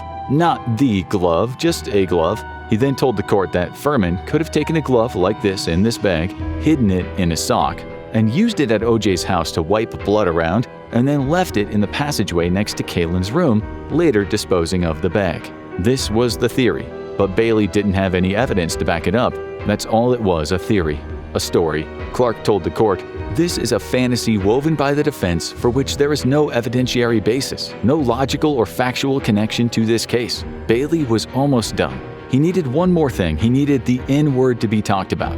This would become an important moment in the trial. In a book Bailey had written in the past for the defense, he said that when the word was used in court, it could change the whole atmosphere. It carried weight, it stung, and it contained venom. Bailey asked Fuhrman, "Do you use the N-word in describing people?" "No, sir," replied Fuhrman. "Have you used that word in the past 10 years?" asked Bailey. "Not that I recall, no," replied Fuhrman. Bailey kept pressing, making sure to get an outright denial from Fuhrman that he hadn't used the word in the last 10 years. He asked again, "And you say under oath that you have not addressed any black person as an N-word or spoken about black people as N-words in the past 10 years, Detective Fuhrman?" Fuhrman said, "That's what I'm saying, sir." Bailey asked if anyone appeared in court and said something to the counter, would they be a liar? Fuhrman said yes, they would. Bailey was really driving this point home. Unbeknownst to Fuhrman, Bailey was hammering the last nail in the coffin. "All right," said Bailey. "Thank you." Clark didn't show it, but she was dismayed at what she'd just heard. She knew there was little chance that her client had not used the N-word in the last decade. Bailey's whole point here was to catch Fuhrman in a lie. She put it out of her mind. And in the 7 questions that followed, she established that Fuhrman had known very little about the crime that had taken place when he supposedly moved that glove. He had no idea where OJ was. He might have been in Bermuda for all he knew. He didn't know if there'd been witnesses to the murder. He had no idea when the victims had been killed. He had no idea that fibers found on the glove would later be found inside the Bronco. Bailey's cross-examination had seemingly failed. Yet he appeared on TV looking like a man brimming with confidence. "We dug Fuhrman the hole that we wanted to dig and he jumped into it," he told a New York Times reporter. This was all pretense. He knew Fuhrman had made it out of the courtroom relatively unscathed. What he didn't know was something was about to wreck Fuhrman, and his questioning would be significant. Shapiro appeared in front of a horde of TV cameras and stated he never wanted to play the race card. He was sorry, but that's what had happened. That wasn't true. Yet again, he was thinking of his future business with his rich white clients. He was trying to make it look like he was above playing race cards in a case that should have been about 2 murders. The case raged on, although with perhaps fewer fireworks in the next few days and weeks. Still, Clark established something interesting when she questioned Kaylin. Kaylin said on the night of the murders, OJ had knocked on his door and asked him if he had any change. OJ said he only had $100 bills and he needed 5s to tip later at the airport. Kaylin only had a 20. OJ then told him he was going to go grab a bite to eat, only for Kaylin to surprise him and say he wanted to go too. This had never happened before. That's when they went to McDonald's, after which, according to the prosecution, Kaylin went home and OJ went on a mad murderous rampage. The new circumstantial evidence was fairly powerful for the prosecution because when OJ paid for the burgers with Kaylin's 20, he handed the change back to Kaylin. Hadn't OJ wanted the change for the airport? Wasn't that why he'd gone to the guest house? The prosecution would make out that OJ had never needed any change. He'd only gone to Kaylin's room to try and establish an alibi for a murder he already planned. Clark then questioned Alan Park, the limo driver, who told the court that the white Bronco was definitely not parked at OJ's house at 10:25. At 10:40, when he rang OJ's bell, there was no answer and still no Bronco. You know the rest of the story. 10:52, he calls his boss on the phone, and soon after, maybe a minute or two, he saw a large black male walking up toward OJ's house door. The next time Park buzzed the door, OJ was there. Park also said that when he tried to help OJ put the duffel bag in the car, OJ insisted that Park not touch it. The prosecution believed that this bag contained OJ's clothes when he killed Nicole and Ron. Park also told the court that when he looked in his limo's mirror at 11 p.m., something was obstructing my view. It was a white Bronco. He said this wasn't there before. So when the murders were committed, no Bronco, and after the large African-American man was seen by Park in the driveway, there was a Bronco. As for what happened to the duffel bag, we may never know. Clark questioned a man named James Williams, the porter at the airport who checked OJ's bags. He said he'd seen a large trash can next to where Park had parked the limo, but didn't say if he saw anything happen there. Clark was just letting the jury know it was a possibility that OJ had dumped the bag there. Carl Douglas then stood up. Douglas, another formidable lawyer, would later have names like Michael Jackson and Jamie Foxx on his list of clients. He said in an imposing voice, "Mr. Williams, you don't recall Mr. Simpson anywhere near that trash can on June 12th, do you, sir?" Williams answered, "Yes, he was standing near the trash can." Douglas sat back down as Clark suppressed a grin. If there was one lawyer besides Cochran who could be said to have constituted the dream part of the dream team for OJ, it was Barry Scheck, the defense's DNA assassin. OJ owed Scheck his life. Scheck's attack would be concentrated on the criminalist Dennis Fung, after the prosecution's Hank Goldberg had established with Fung how the forensic evidence was collected. Scheck was next. Scheck managed to expose flaws in the crime scene investigation and established that Fung had relied heavily on his newbie colleague, Andrea Mazzola, who had only worked on 2 cases. Scheck forced Fung to admit that he had misled the grand jury about his role, as it was Mazzola who had collected key blood samples, not him. Scheck further discredited Fung by highlighting his team's mistakes, including placing a blanket over Nicole's body, potentially contaminating evidence. Scheck methodically dismantled Fung's credibility, emphasizing the many mistakes made by the forensic team. He got Fung to admit that he'd picked up evidence with his bare hands. Well, at first, Fung denied he had, but then Scheck showed him the video that quite clearly showed that he had. Fung admitted that he hadn't changed his rubber gloves very often, which criminologists should do when spending time on a crime scene. Fung admitted he probably hadn't taken enough of the blood samples, and he let the jury know that he hadn't actually seen blood on the socks that he took from OJ's bedroom. It was a complete takedown. Fung looked devastated, like it was he who was on trial. Scheck, despite the obvious flaws that would later become apparent, was brilliant from start to finish. It had already been established that blood on the Bundy crime scene gate matched Simpson's DNA, a crucial piece of evidence. However, Scheck argued that Fung had collected the blood sample 3 weeks after the murders, and strangely, the DNA from this older sample was of better quality than the fresher blood on the pathway, suggesting it should have been the other way around. Scheck claimed that the blood on the gate was planted by the LAPD using fresh blood weeks after the murders. He pointed out that no photos from the crime scene showed blood on the gate until Fung's photos 3 weeks later, further discrediting the witness. He broke the witness. He obliterated him so much so that he later offered him a public apology. He established that when a blood sample is taken from someone in a legal case, the usual amount is 8 milliliters. The tests had only used 6 milliliters, so where were the missing 2 milliliters? Scheck said they'd used that in the conspiracy against OJ. He also got an expert to say on the stand that the blood sample from the gate contained something called EDTA, a preservative that can be found in test tubes. Well. Scheck had managed to convince a lot of people that the blood on the gate had been taken from OJ's arm and wiped there by one of the corrupt cops. Since it was fresh, it hadn't degraded, and since it came from a test tube, it contained EDTA. It was time for the prosecution to tell their story. They said that Fung had indeed missed the blood on the gate that morning when he was taking dozens of other samples from around the crime scene. They said the police officers had seen the blood, though, which, if a lie, would mean many officers were in on the same conspiracy. Could they all be really that corrupt? As for the quality of the gate blood, the prosecution proved that Fung had made a mistake by leaving the first samples in plastic bags and storing them in a truck for hours that wasn't air-conditioned, which would degrade the samples. He hadn't done that when he took the gate sample. They said the photos proved nothing since the quality of the blown-up image was not conclusive. They also got their own expert who said he found no EDTA in the sample from the gate. Another expert said that there were minute amounts of EDTA, which is usually found in blood, and the amounts were nothing as high as they would be from a test tube. Regarding the missing blood, they had experts say that a nurse doesn't really think about a difference of 1 or 2 milliliters when taking a sample. It doesn't make any difference. The standard of 8 milliliters is more of a suggestion than something that has to be strictly adhered to. Even so, and even though Lange, Venator, and Fung all swore before the court that they had never planted any blood, the jury had definitely been swayed. Scheck's story in the future would be implausible, but he would certainly point out some very real wrongs in how the evidence had been collected.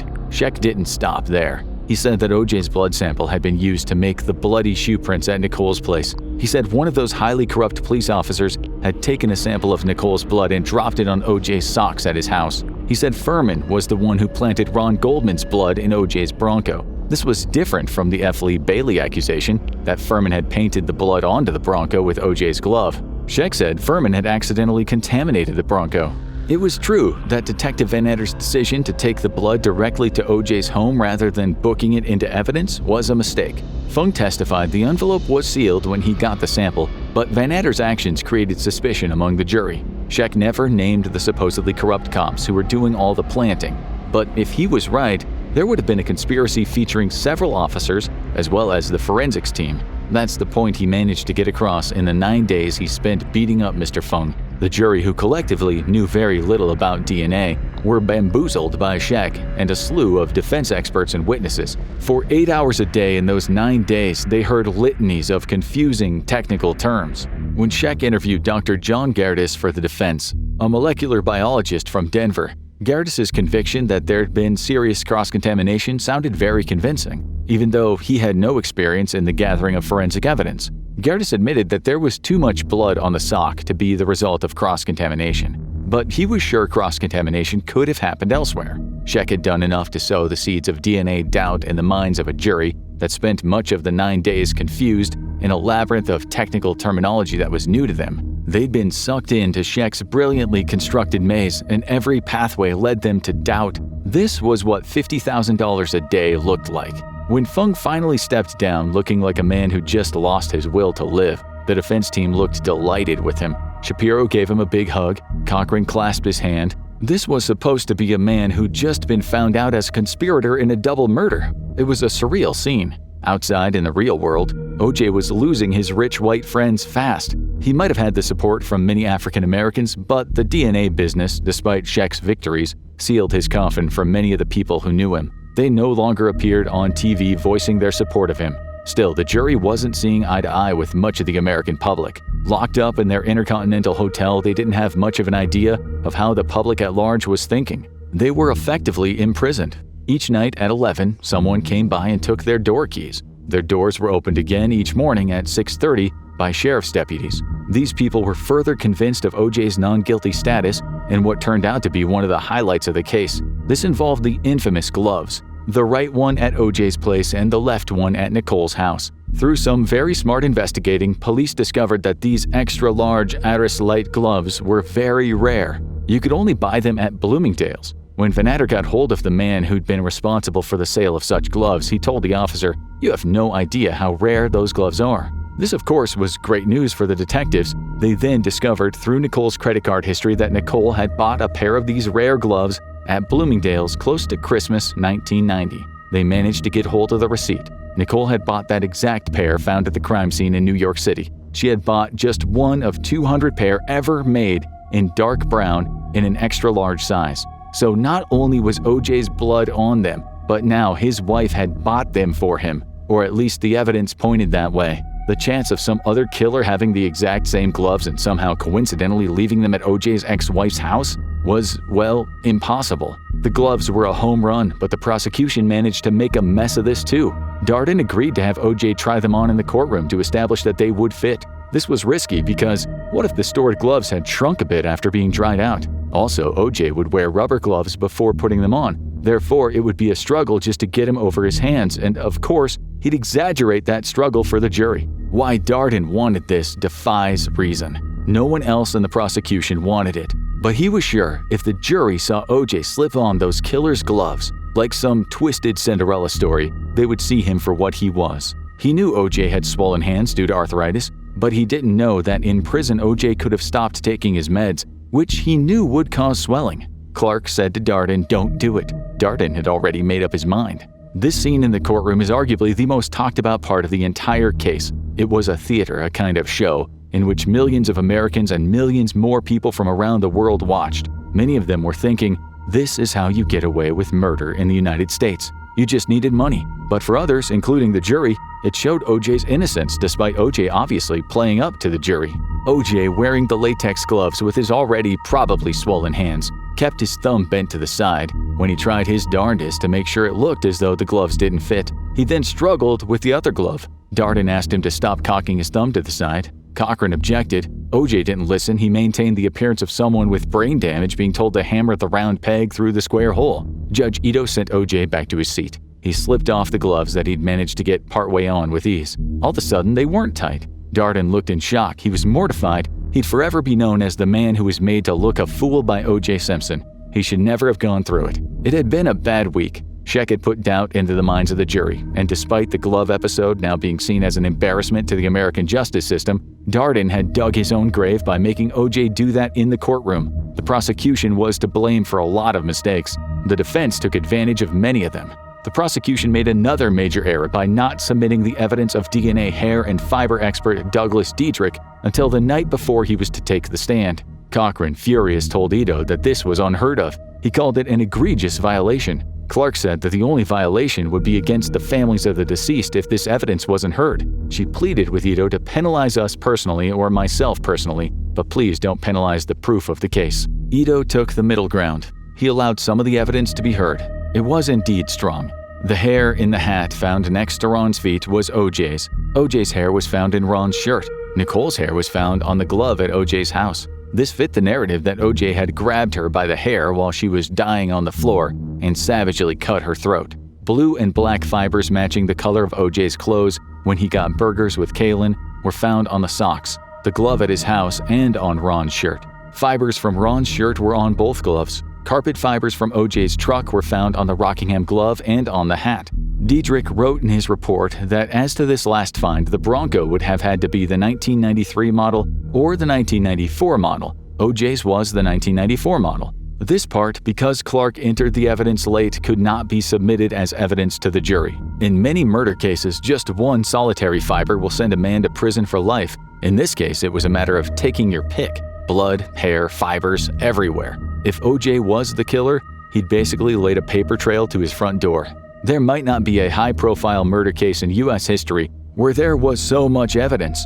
In fact, this kind of backfired. There was almost too much evidence, which may have led the jury to think OJ had been set up. By the time the jurors heard about the hair and the fibers, it seemed they already had their minds made up. Sure, prosecutors had made a lot of mistakes, but if the evidence at hand didn't convince the jury, then there wasn't anything on earth other than maybe a video of OJ trying to remove his former lover's head that would change their minds. On July 6th, after 92 days of testimony, of high drama, of far-out theories featuring 488 exhibits, a whopping 34,500 pages of transcripts, Marcia Clark, looking like someone who'd done 12 rounds with Godzilla, announced, "The people rest." Then on July 7th, Cochran's office received a call. It was a lawyer from San Francisco on the line. He had a client named Laura, and she had something they might want to see. She had about a dozen audio tapes featuring interviews she'd done with the detective Mark Fuhrman. On those tapes, he talked about N-words. He talked about planting evidence, about using excessive violence, about wanting to go to South Africa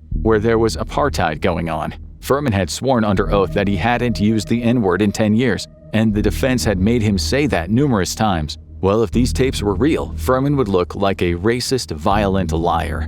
Ito would only allow 2 excerpts from the tapes to be played in front of the jury, and they included the N-word. Cochran wasn't happy. There was much more on those tapes, 41 N-words to be exact, and a whole lot of excessive force. Cochran, as always, played to the crowd.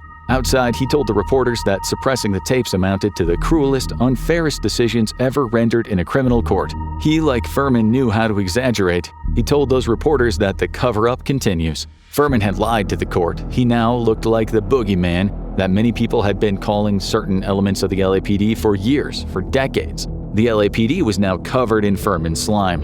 Fuhrman was everything a lot of people detested, especially people on the jury. He ended up invoking the Fifth Amendment, which means he could legally refuse to answer any more questions lest he further incriminate himself regarding perjury, lying on the stand. He later said he actually wanted to talk, but had been advised against it by the prosecution. This was arguably another mistake. They might have been able to soften the blow of the tapes by making him explain how he exaggerated at times, introducing real-life data to show he had.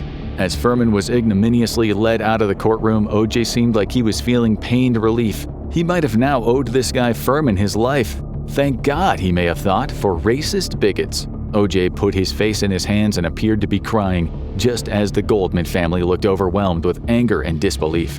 Outside the court, Kardashian told the TV cameras, "The mountain of evidence has crumbled in an avalanche of lies." Cochran, evidently brimming with self-confidence, told the millions watching TV in their living rooms all over the world, "We are not gloating. What we are saying is it's a very, very serious day for justice, not only in this county, but in this country. We're going to move forward on this case and get what we believe we richly deserve, an acquittal." The tapes blew the roof off the case. O.J.'s trial now seemed more about the tapes than the two murders. Was O.J. on trial or Mark Fuhrman? Cochran was now an even bigger celebrity. He spoke to large crowds about abuses and corruption, about bad men like Mark Fuhrman, as those crowds screamed in unison, "Free O.J. Free O.J." He told them O.J. was a victim of a wicked system, and Fuhrman proved that. The greatest trick Cochran ever played was convincing people far and wide that the actual crimes in this case didn't exist. He turned the trial into something else, other than murder.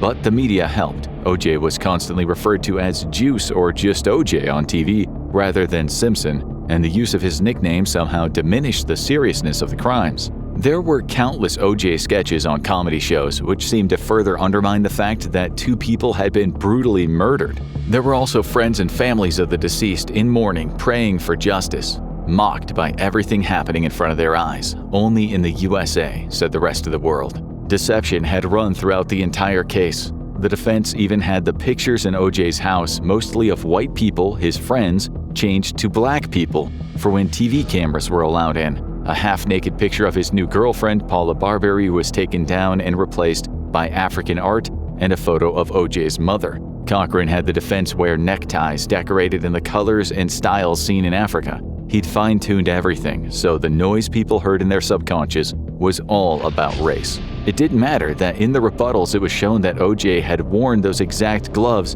at a Chicago Bears game in 1990, and that they looked tight then, and were the exact same model as the gloves in the trial. The DNA evidence, the mountain of it, now looked like Nicole's melted ice cream. The prosecution candle had burned down into a mass of sludge, at least for the jury. When Darden offered his summation, it hardly mattered what he said. He asked the jury to think about what was found in Nicole's safety deposit box, her will, letters of apology written by O.J., and photos of her beaten face. He said there was a reason for things like these being there. She is leaving you a roadmap to let you know who it is who will eventually kill her. She knew in 1989. She knew it, and she wants you to know it. What he should have done in this summation, though, is go through the DNA evidence again, bit by bit, making it as clear as day. Cochran started his summation with a rhyme: "If it doesn't fit, acquit," meaning the glove. But that was just a spark of what was about to come. Mr. Cochran was about to exceed his own usual bluster. He called the cops liars, of course. This was a case about bad police, not O.J. Simpson, he said. Your verdict, he told the jury, goes far beyond the doors of this courtroom. He was telling them they had a job to do, not just for O.J. Simpson, but for America, for Black America, for human rights, for justice, for all of mankind. Stop this cover-up, he said. If you don't stop it, then who? Do you think the police department is going to stop it? Do you think the DA's office is going to stop it? Do you think we can stop it by ourselves? It has to be stopped by you. He told them no one was the police but the public. It's the public that sends the message. He compared Fuhrman to a genocidal racist, which by anyone's standards was an outlandish exaggeration. He said, there was a man not too long ago in the world who had those same views. This man, this scourge, became one of the worst people in the history of this world, Adolf Hitler, because people didn't care to try to stop him. Cochran took a deep breath, and in a tone of utter disgust he said, the conduct of this man. Did he mean Hitler or Fuhrman? It wasn't clear, and it wasn't meant to be clear. Fuhrman, clearly an idiot at times, a man who said nasty and stupid things, who'd likely done nasty and stupid things, was being compared to a man who'd exterminated millions of Jews and other minority groups and led the world into history's most bloody war. Even the rest of the defense had no idea Cochran was going to go this far. When Ron's father was interviewed later and asked about Cochran's speech, all he had to say was, "This man is a disgrace to human beings, a sick man." Scheck's summation was all about his science-based theories, some of them dubious, some credulous, some spot on. He simply said something is wrong with this case. He was right in that the police had made mistakes. The prosecution had made mistakes. Clark had tried to object to many of Scheck's statements, but she was wearing out, looking tired and suffering from extreme toothache. She was a beaten force. On Monday around 9 a.m. October 2nd, the jury got together for the last time to deliberate. It was expected that going through months and months of evidence would take a long time. The exhibits alone formed a mountain of documents when they were wheeled into the room. There were many hours of transcripts. It had taken them less than 2 hours to decide, likely a lot less than it took most Americans to figure it out. This speedy deliberation shocked everyone, including the defense. The defense got the call. The prosecution got the call. The verdict would be read in the morning. Police prepared for a riot. If O.J. was found guilty, there could be trouble. On the day the verdict was read, it was like a carnival outside the court. Although the streets buzzed with what seemed like an undeveloped rage, a storm was forming, threatening. But there was excitement too. People were giddy. TV media and newspaper media amassed from every corner of the world. NBC had 4D cameras there. Scores of journalists in many different languages whispered about the case. Barely anyone in the media thought O.J. would be found not guilty. The envelope containing the verdict was passed to a sheriff's deputy, who passed it to Armanda Cooley, the jury forewoman. Ito asked her to check the condition of the forms. They were good and in order. Ito warned everyone in the court not to disrupt what happened next. "Mr. Simpson," he said, "will you please stand and face the jury?" Around 150 million Americans tuned in to hear the verdict. Students skipped school this Tuesday. Workers in their many thousands had called in sick. People held house parties. Daytime drinkers leaned against the bars, looking up at the TV. Production paused for many businesses. The country stopped. President Clinton watched with his staff. Crowds looked up at the giant screen in Times Square. 57% of United States citizens were glued to televisions, way more than would watch Barack Obama's historic inauguration, 37.8 million, and more than watched the highest-rated sporting event in U.S. history, the 2015 Super Bowl, 114.4 million. For the most part, what was about to be read out in court would have a very different effect based on what color skin a person had. All over the world, people bit their lips in anticipation. O.J.'s defense team stood up. The judge's clerk read, "We, the jury, in the above entitled action find the defendant, Orenthal James Simpson, not guilty of the crime of murder in violation of Penal Code Section 197A, a felony, upon Nicole Brown Simpson, a human being, as charged in Count 1 of the information." O.J. looked relieved. He almost smiled. Cochran pumped his fist, grabbed him, and placed his cheek on his shoulder. "Juice, you're going home," he said. The second verdict was read. O.J. was found not guilty of killing Ron Goldman. Ron's sister Kim howled and hugged her father, hiding her face in his chest. He looked disgusted. He looked numb with shock as he slightly bowed his head and for a second glanced upwards, saying something under his breath, perhaps asking a higher power how this had happened. His son had been slaughtered. The man he believed was the killer was smiling a few meters away from him. O.J. leaned into Shapiro and while clasping his hand whispered, "You told me this would be the result from the beginning. You were right." O.J. was free to go. For the Goldman family, the case was an American tragedy. To many in the country, this was a tragedy of injustice. If the USA had just paid for its past sins, the Goldmans, the Browns, and their children would have been used as the currency. O.J.'s next appearance on TV came soon. His son Jason delivered O.J.'s written statement in Judge Ito's office. O.J. through Jason said he was relieved the nightmare was over, that his obligations were now all about taking care of his family. He promised, "I will pursue, as my primary goal in life, the killer or killers who slaughtered Nicole and Mr. Goldman. They're out there somewhere." O.J. hoped, he said, that despite the prejudicial things said about him, in time the public would come to realize he was an innocent man. The opposite happened, as we're about to show you.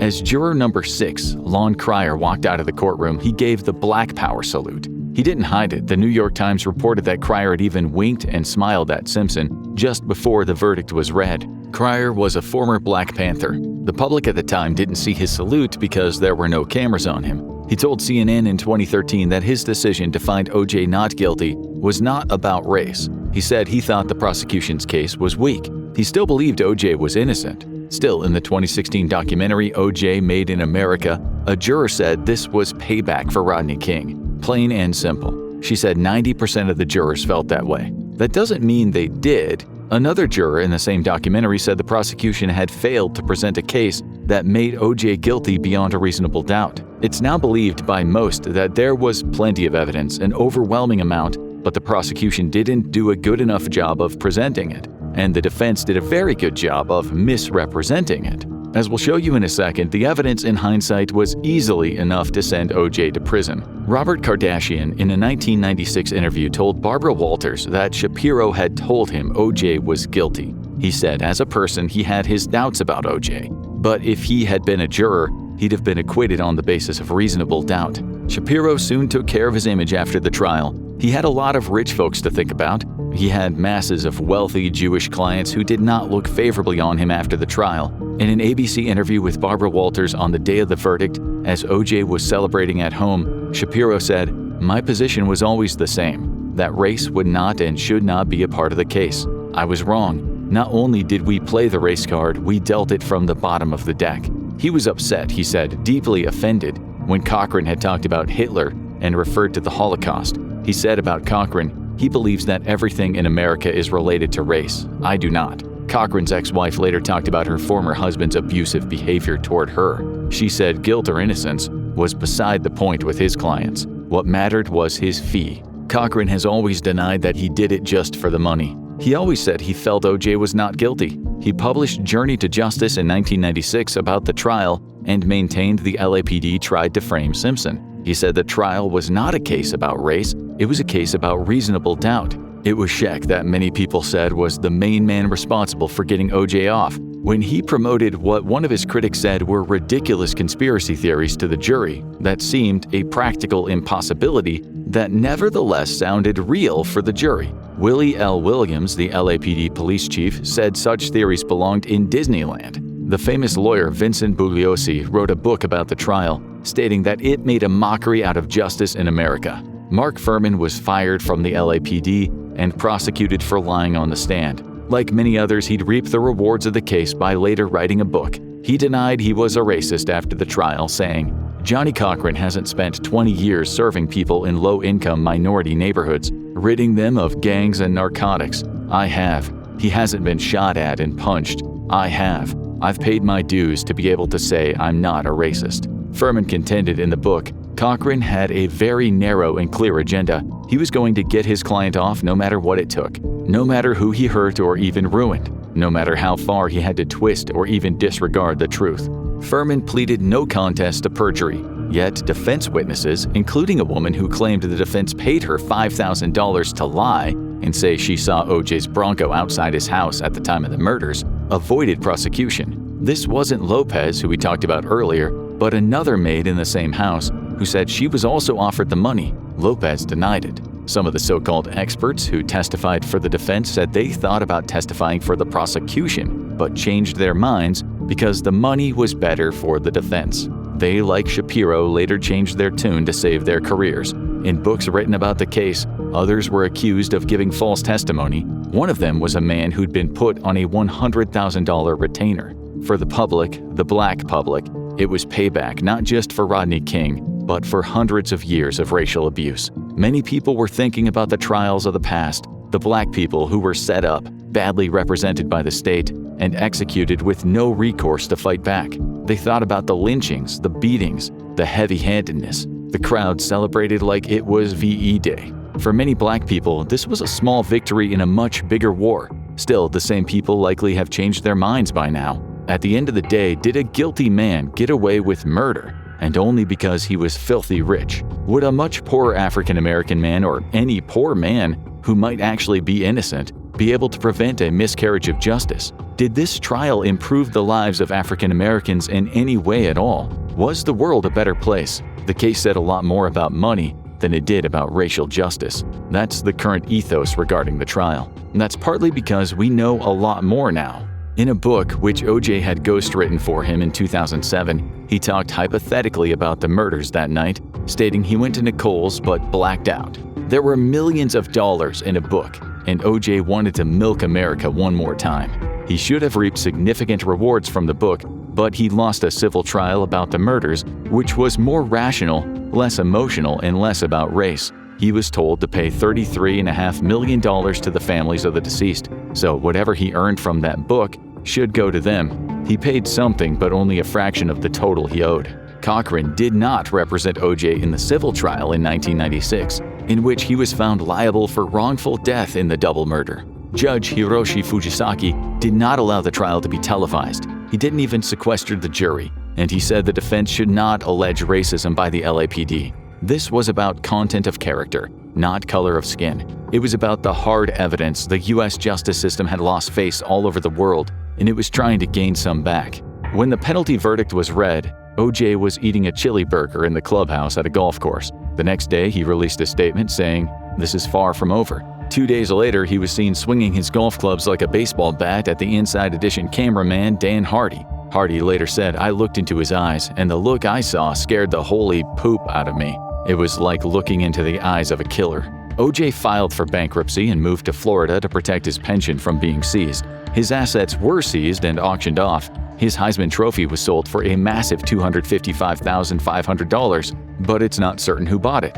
The money from those treasures was supposed to go to the Goldmans, although they've stated they've only ever got 1% of the $33.5 million. On October 3, 2008, 13 years to the day after O.J. was acquitted for the murders, he was arrested for his part in robbing a memorabilia dealer in Las Vegas who had a trove of O.J. Simpson memorabilia. During the trial, one of the standout remarks was when O.J. said, "No one has ever accused me of pulling a weapon on them of any kind." He was arguably the most famous accused weapon puller of his generation. An all-white jury found him guilty on a slew of charges, including conspiracy to commit kidnapping, conspiracy to commit robbery, burglary while in possession of a deadly weapon, and assault with a deadly weapon. It took the jury 13 hours to come to their decision, substantially more time than the jury in O.J.'s murder case. He was sentenced to 33 years with parole possible after 9. Age 70, 2017, O.J. tasted freedom once more. The ball was in his hand again, but this time he couldn't glide past what had become a wall of negative popular opinion. Little did O.J. know justice of the far more cosmic variety was waiting for him. In May 2023, Simpson was diagnosed with prostate cancer and started undergoing chemotherapy. Unlike the infamous 1990s trial, he would not beat the rap this time. Simpson succumbed to his illness on April 10, 2024, at the age of 76. The Simpson estate refused requests to perform an autopsy on O.J.'s brain for signs of chronic traumatic encephalopathy, a condition common in professional football players that may have accounted for his violent behavior. Instead, his body was cremated in Las Vegas. Upon the news of Simpson's death breaking, Naked Gun director David Zucker gave an appropriate eulogy on Instagram reading, "His acting was a lot like his murdering. He got away with it, but no one believed him." Now go check out Brothers Confess to Murdering Parents, but Are They Innocent? The Menendez Brothers, or watch this instead.